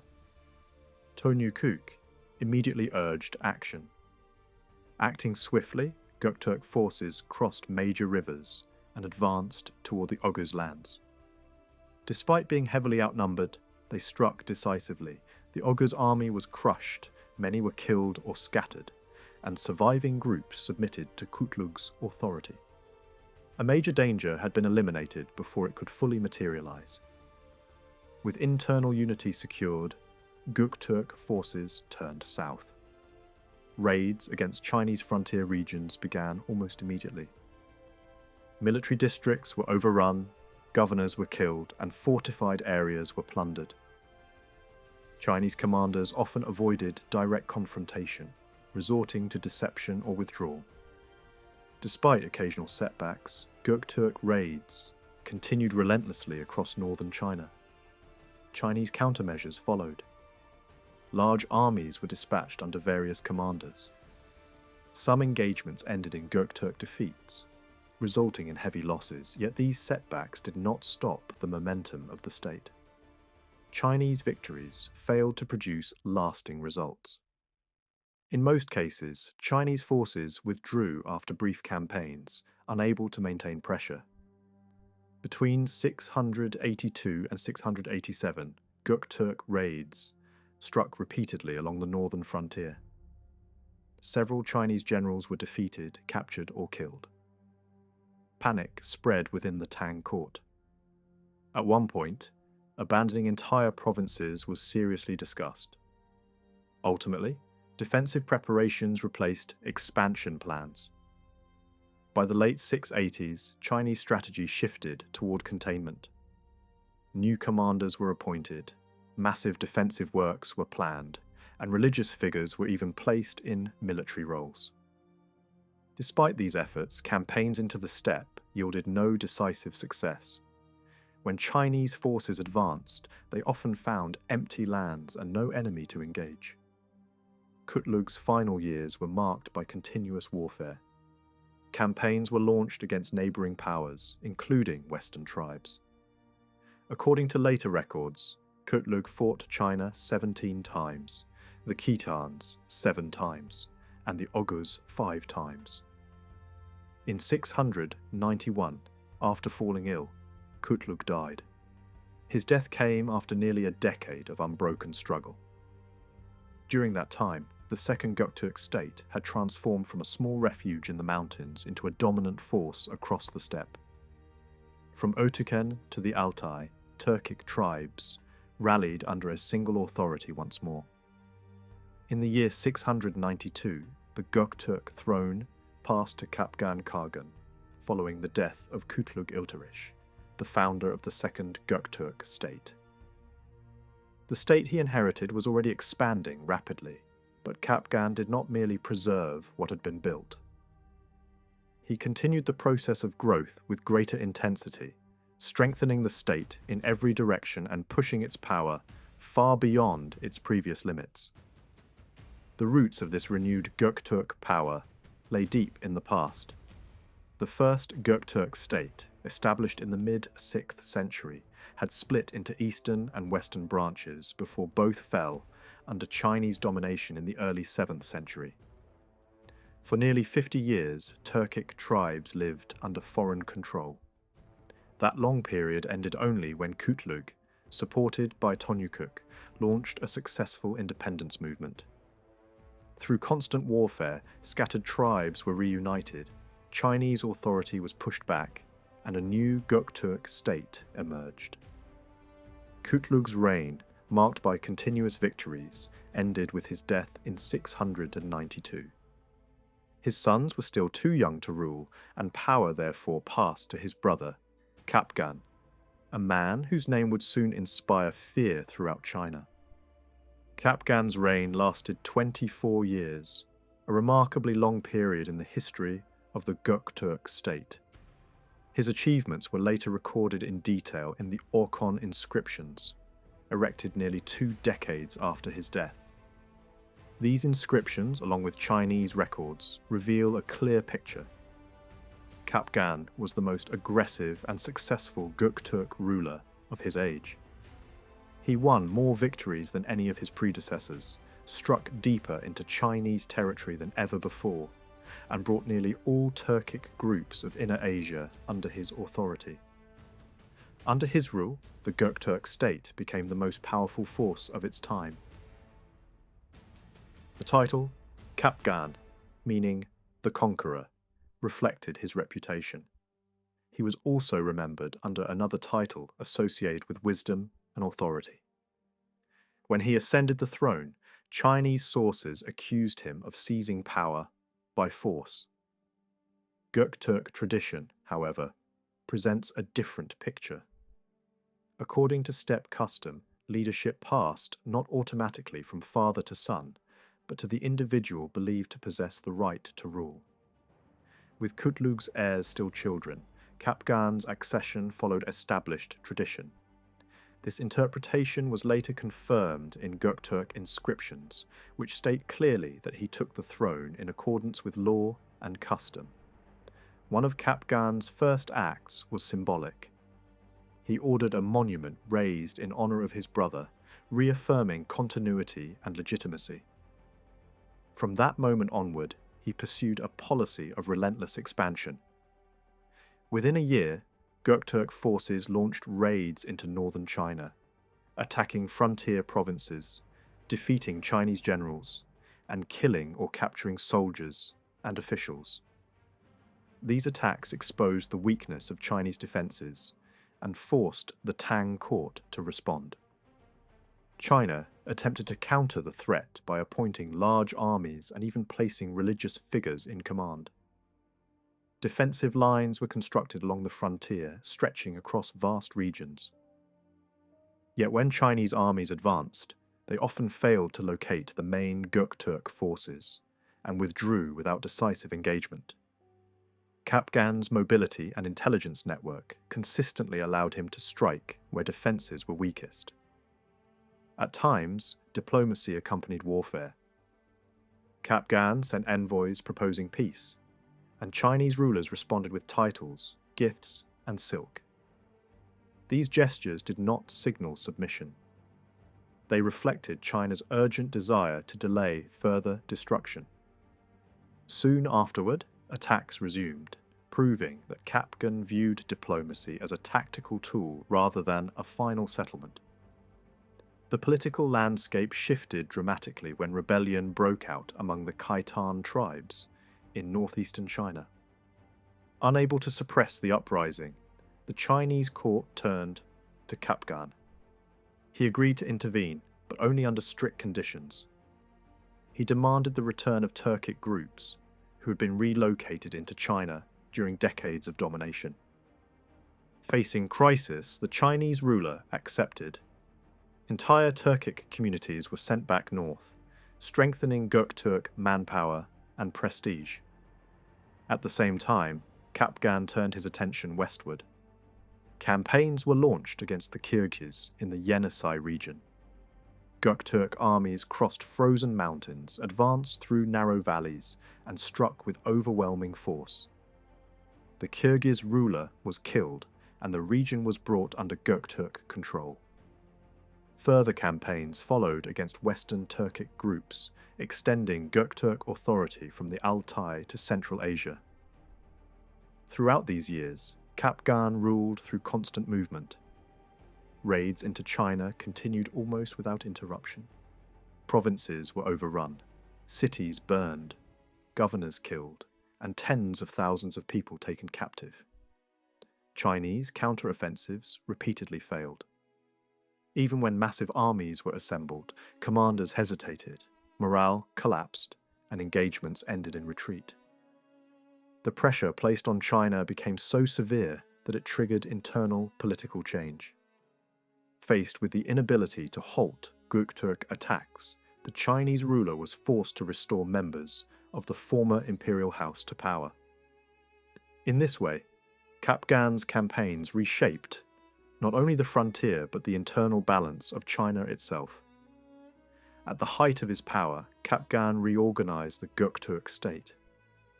Authority was divided between eastern and western wings, each led by trusted members of the ruling family.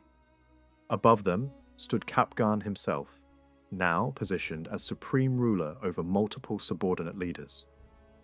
This new structure reflected the transformation of the Göktürk state from a restored kingdom into a vast imperial system. Military operations continued in all directions. In the west, Göktürk forces defeated the Turkic and pushed deep into Transoxiana. In the east, Chinese provinces were repeatedly struck.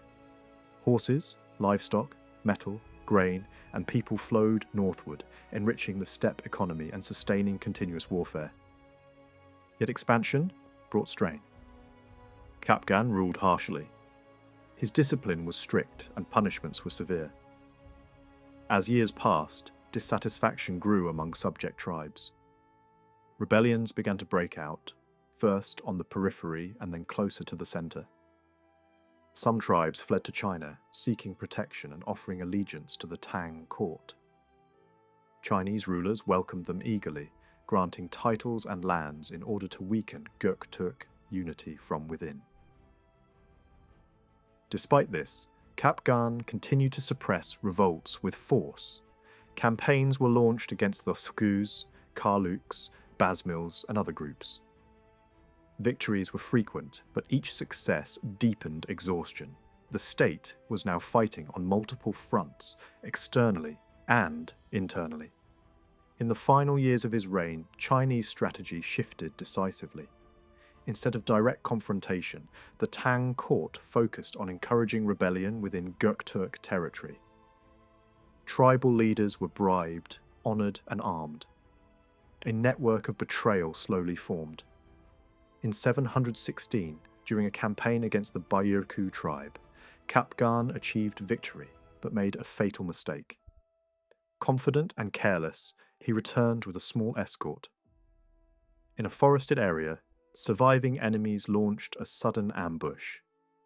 Capian was killed on the spot. His severed head was taken south as proof of his death. Thus ended one of the most powerful reigns in Göktürk history. 24 years of almost uninterrupted warfare came to a sudden and violent close. After his death, Capian's son was briefly proclaimed ruler, but authority did not last.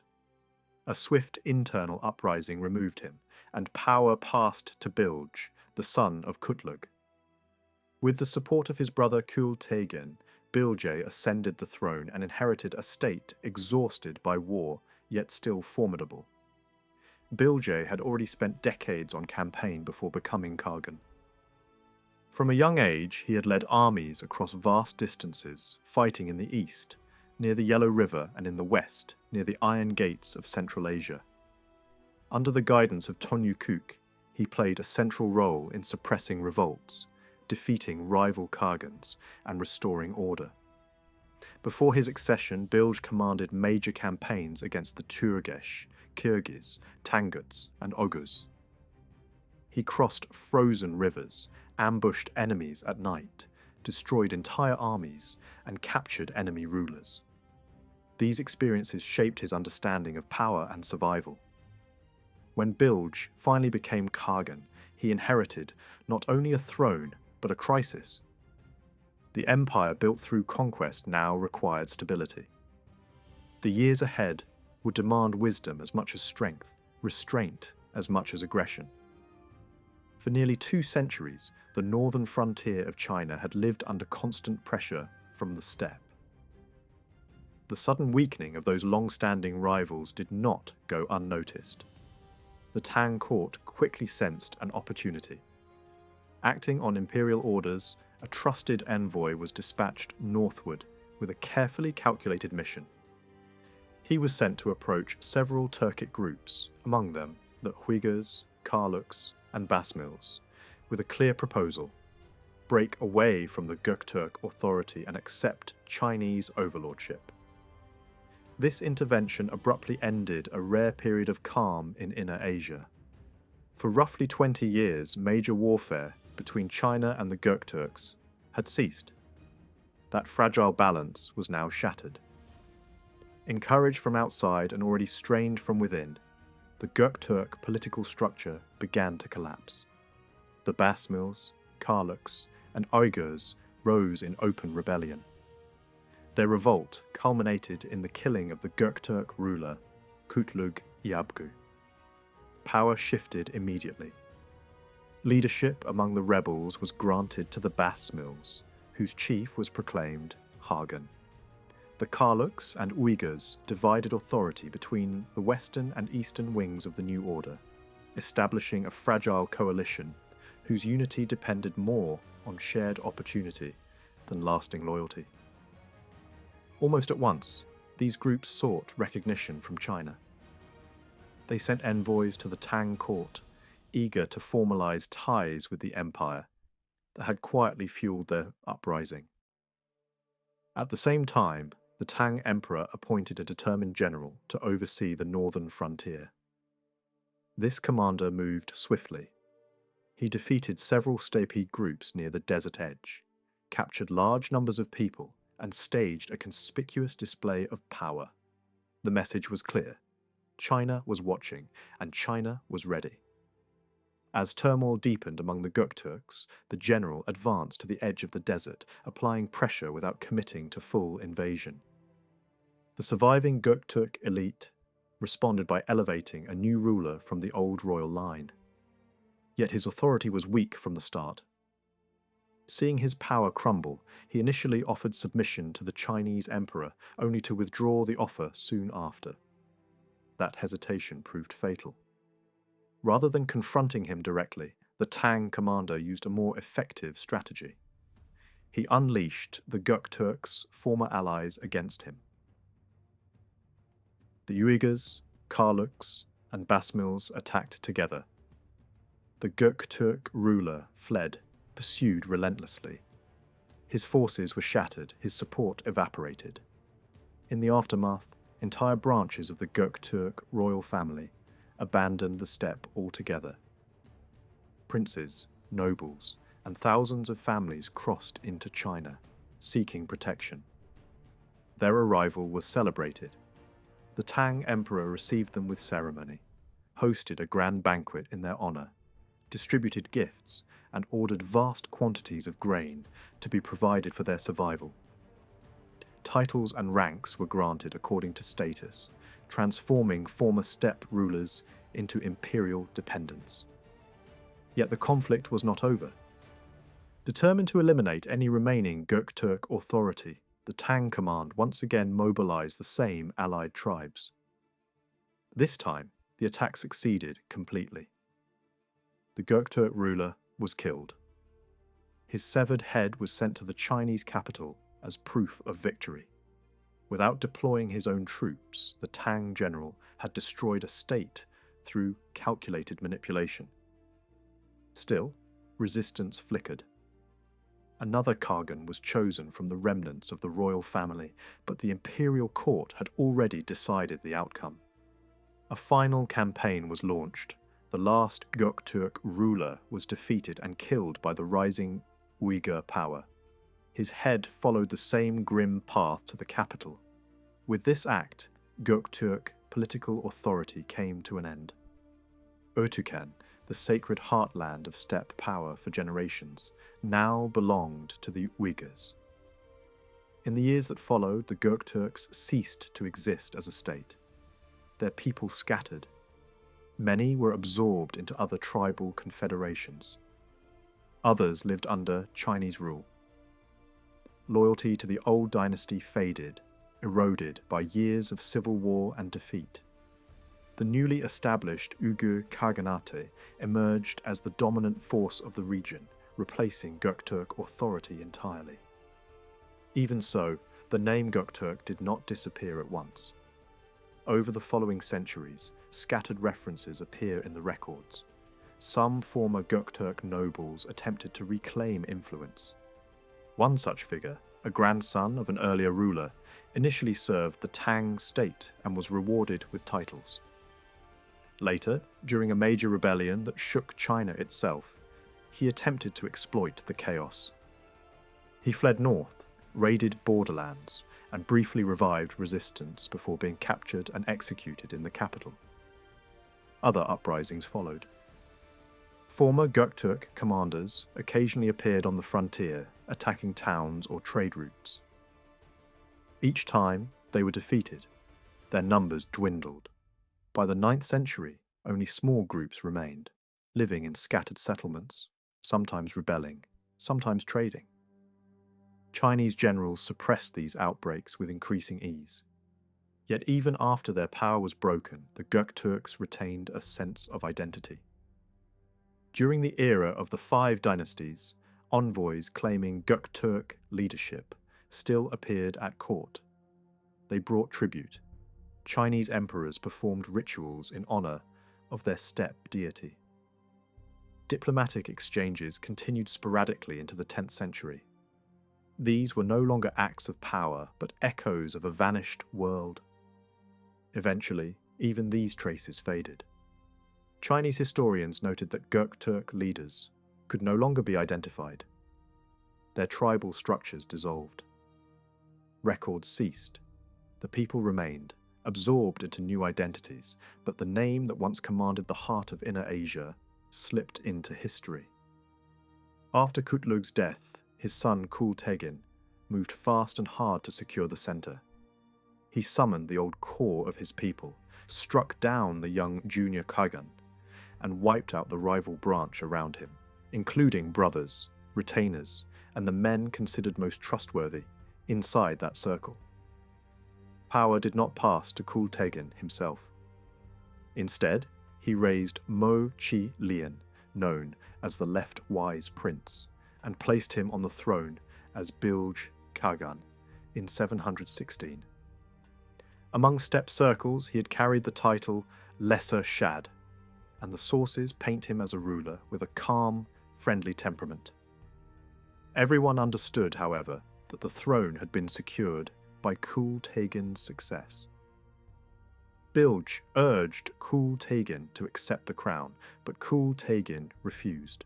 The settlement that followed made Kul Tegin the left-wise prince, responsible for commanding the forces and managing the herds of war horses that gave the state its striking power. The wider frontier landscape at that moment looked unstable in every direction. The Shi and the Khitan were drifting toward the Tang border and seeking ties with China. Farther west, the Turkish leader Sulu proclaimed himself Khagan. Inside the Göktürk world, many clans had been shaken by the violence of the succession and by the memory of Kapgan's harsh rule. A significant number scattered or fled, unwilling to gamble their survival on a court that had become a killing ground. Under Kapgan, the chief architect of policy had been Tonyukuk, the strategist whose influence reached across tribes and decades. During the purge that followed Kapgan's fall, most of Kapgan's officials were eliminated by Kul Tegin's hand. Tonyukuk alone survived, largely because his daughter was Bilge Khagan's wife. He withdrew to his own people for a time, then returned to office. He was already past 70, and even groups outside the Göktürk sphere treated him with deference because his reputation was not only military, but also political. He was the rare figure who could read both steppe realities and Chinese methods. Even so, tension flared along the line where surrendered communities were being handled by Tang authorities. Groups described as surrendered families had been settled to the south, watched closely, and treated as a managed frontier population. A Tang commander, Chang Chi-yun, ordered these people to cross the river while disarming them. In practice, it meant confiscating bows and arrows, the basic tools of survival on the steppe, and forcing movement under guard. Resentment built quickly. A border inspector named Chiang Hui heard the complaints directly. Without weapons, hunting became impossible, and a community that could not hunt could not feed itself. Chiang Hui returned the weapons and left, but the damage had already been done. The disarmament had turned suspicion into hatred, and hatred into open resistance. Chang Chi-yun was caught unprepared when fighting broke out around Qingkan-ling. He was defeated and taken prisoner.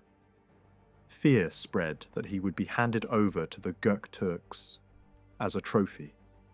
Tang forces responded with pursuit. The Shuofang commander, Xie Na, chased the rebels down and beat them, driving the survivors toward Tarpin. Another blow followed from General Kuo Chi-yun, and the insurgents fragmented. They broke apart and fled into the Hu Yen Ku Valley at Heishan, where the terrain could swallow small bands and make them hard to finish. In the end, Chang Chi-yun was released and allowed to go. The Tang court did not see that as a mercy earned. It read the episode as failure, and Chang Chi-yun was executed for losing control. Bilge Khagan, strengthened by the return or recovery of these surrendered groups, began to look south. A raid into Tang territory promised horses, grain, and prestige, and the idea fit an older rhythm of steppe politics. Tonyukuk opposed the timing. The argument was not moral, it was strategic. Tang, he warned, was led by a ruler who was capable, and China's population lived in stability and material strength. A strike made sense only when conditions opened a real advantage. The Göktürk people, by contrast, were still recovering from civil violence. Many were sick, many were exhausted, and the state had only just been stitched back together. Tonyukuk argued for time, 3 years or more, for the population to regain strength, herds to recover, and confidence to return. Only then would a shift in posture be realistic. Bilge also entertained a different vision of permanence. He wanted walled towns and Buddhist temples, markers of a settled order and an attempt to reshape the state into something that could hold ground in fixed points. Tonyukuk rejected this even more firmly. The Gokturks, he said, were too few to compete with China in the logic of walls and cities. Their advantage came from mobility, following water and pasture, refusing to sit still long enough to be pinned. Living through hunting and moving camps, training nearly everyone to fight because life itself demanded it. When strong, the steppe could strike and withdraw. When weak, it could melt into mountains and forests. Tang armies might be vast, but numbers did not automatically translate into usable power on the grasslands. If the Göktürks tied themselves to walled cities and suffered even one serious defeat, those cities would become cages. The balance would tilt toward Tang. Tonyukuk also dismissed Buddhism as a state project in this context, portraying it as a teaching that softened people and did not serve the hard demands of frontier war. Bilge and the leading men around him accepted the warning, not because it was elegant, but because it matched the reality they had lived.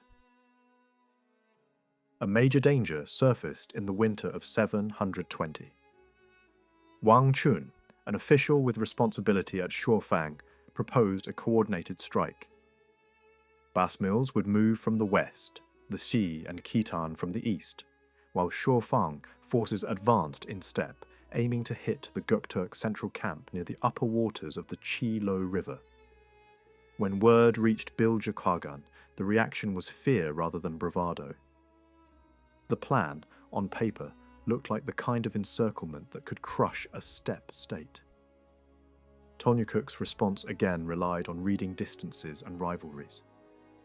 The Basmils were far off near Peiting, the eastern groups were even farther, and coordination across such space was fragile. If Tang forces attempted it, the Göktürks could simply move the camp 3 days north before the net closed. Then the Tang soldiers would face supply collapse, Their food would run out and they would have to withdraw. Göktürk also counted on political friction. Wang Chun and Chang Chia-chen were not allies in spirit, and if the court did not fully satisfy their demands, hesitation would follow. In that case, the Basmils might arrive alone. If they came alone, they could be beaten. That is close to what unfolded. The Basmils reached the Göktürk centre, but the Tang army and the eastern allies failed to appear. Without the promised convergence, the Basmils lost nerve and began to pull back. Göktürk warriors wanted an immediate strike.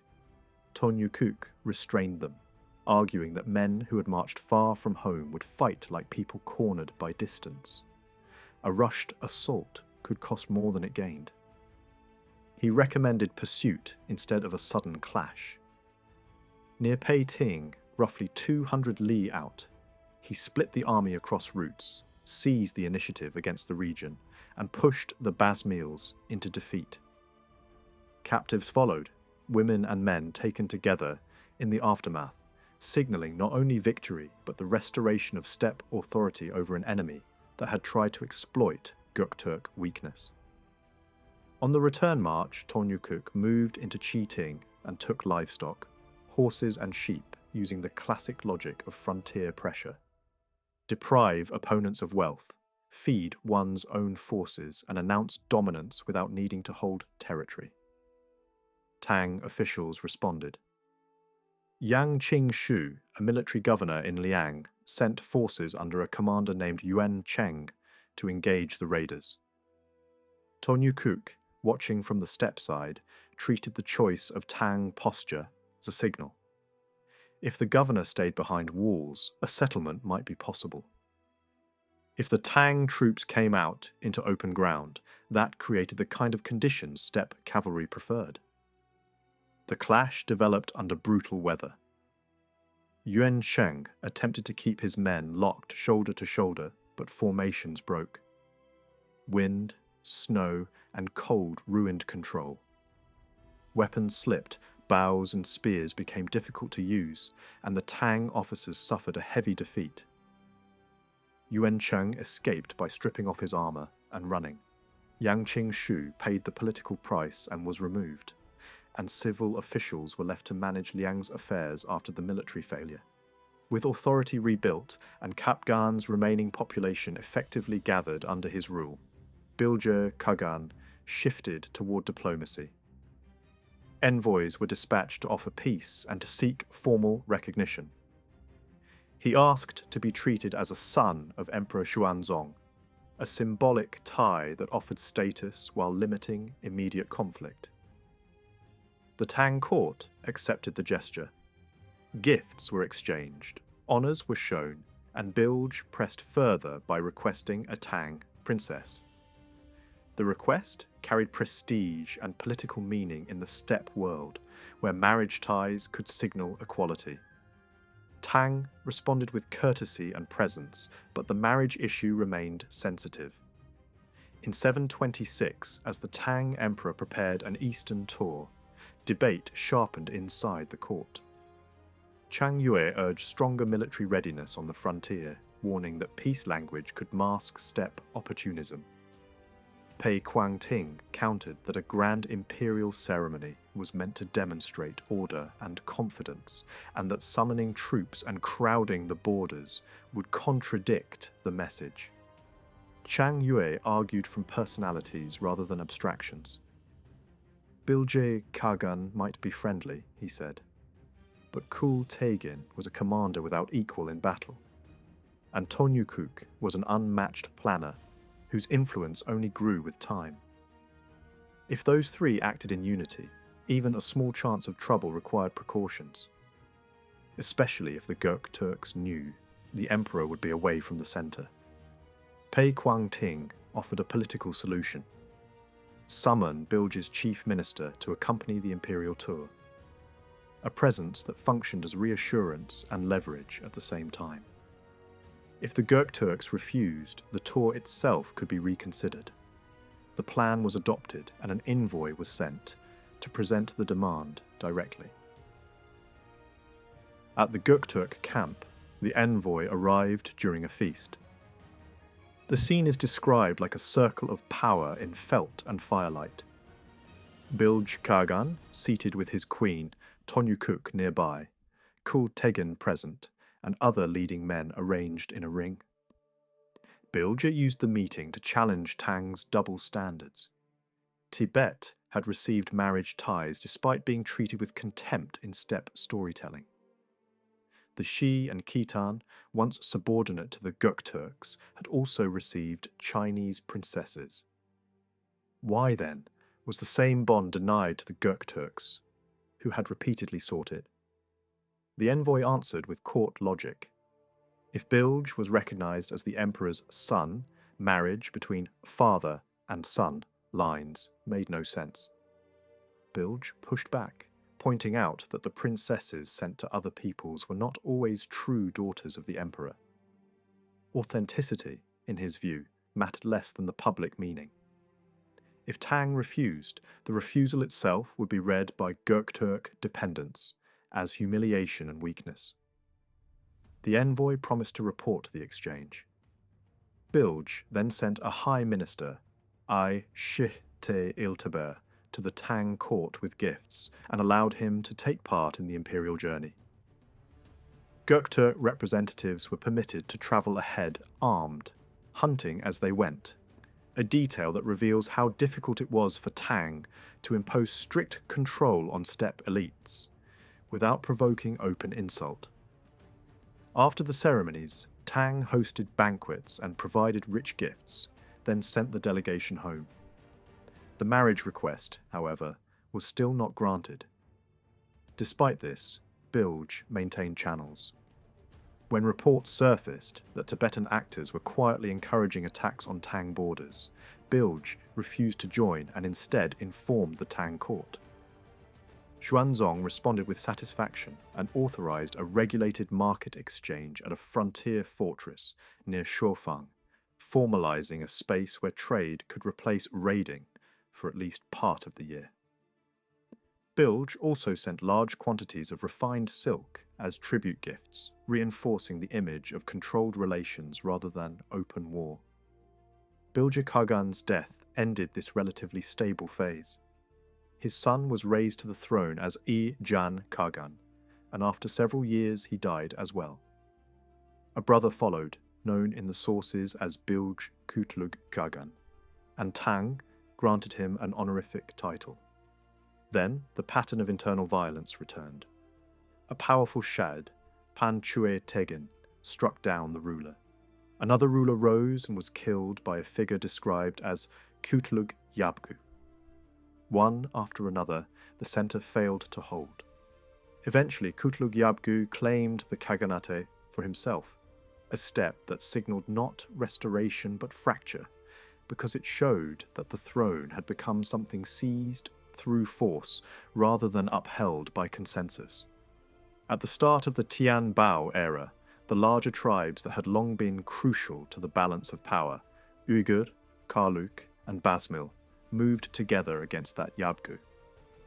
They killed him, raised the Basmil leader, Chieh Tie I Shi, as Khagan, and divided the key wing offices between Uyghur and Karluk, presenting themselves as the new managers of the steppe order. Envoys were sent to Tang to announce the change, turning a battlefield outcome into a diplomatic fact. Within the remaining Göktürk elite, another attempt at continuity followed. Wu Su Mi Shi was chosen as Khagan, his son Ke Lato appointed as Western Shad. Tang envoys urged submission in person, but Wu Su Mi Shi refused. His own situation deteriorated quickly. Enemies inside the steppe alliance turned on him. He fled in disorder, and his western Yabgu Apu Esse, along with Ke To, led thousands of tents into Tang territory to surrender. Ke To received a Chinese princely title, a reward that also served as a tool of control. The end came in stages rather than a single collapse.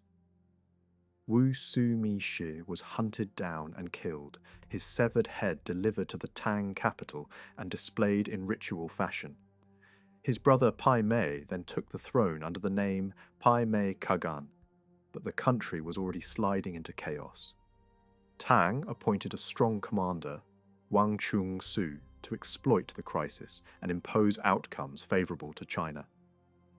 He advanced to the region of Saho-ne and struck the eastern wing, defeating A, Po, Tarkan and the 11 tribes under him. Even this did not fully settle the steppe. The alliances that had destroyed Göktürk authority also began to turn on each other. Uyghur and Karluk killed the Basmil Khagan, and the Uyghur leader Kutlug Boyla stepped into the top position, claiming the title Kutlug Bilge Kul Khagan. Soon after, the Uyghur side also destroyed Pai Mei Khagan and sent his head to China, repeating the grim ritual of a fallen throne being proven dead by a trophy carried to the imperial centre. The last remnants sought survival where they could. Bilge Khagan's widow, Po Fu, led her people and submitted to Tang. The Tang emperor received her and the surrendered leaders with ceremony at Hua Wu, held a feast in their honour, and composed a celebratory poem to mark the event. Titles were granted to bind the newcomers into the imperial hierarchy. Grain was distributed on a massive scale to support the surrendered population through the harvest season, a practical step that also showcased imperial generosity and power. By that point, the old Göktürk political existence had effectively ended. The lands that had once been held under the Göktürk name passed largely into Uyghur control, and the groups later appearing at court under older labels were increasingly associated with the broader Nine Oghuz world, rather than a restored Göktürk state. The long arc that began under earlier dynasties and rose to rule from Ötüken concluded not with one dramatic battlefield, but with internal killings, shifting alliances, and an external power that knew how to turn steppe rivalries into final outcomes.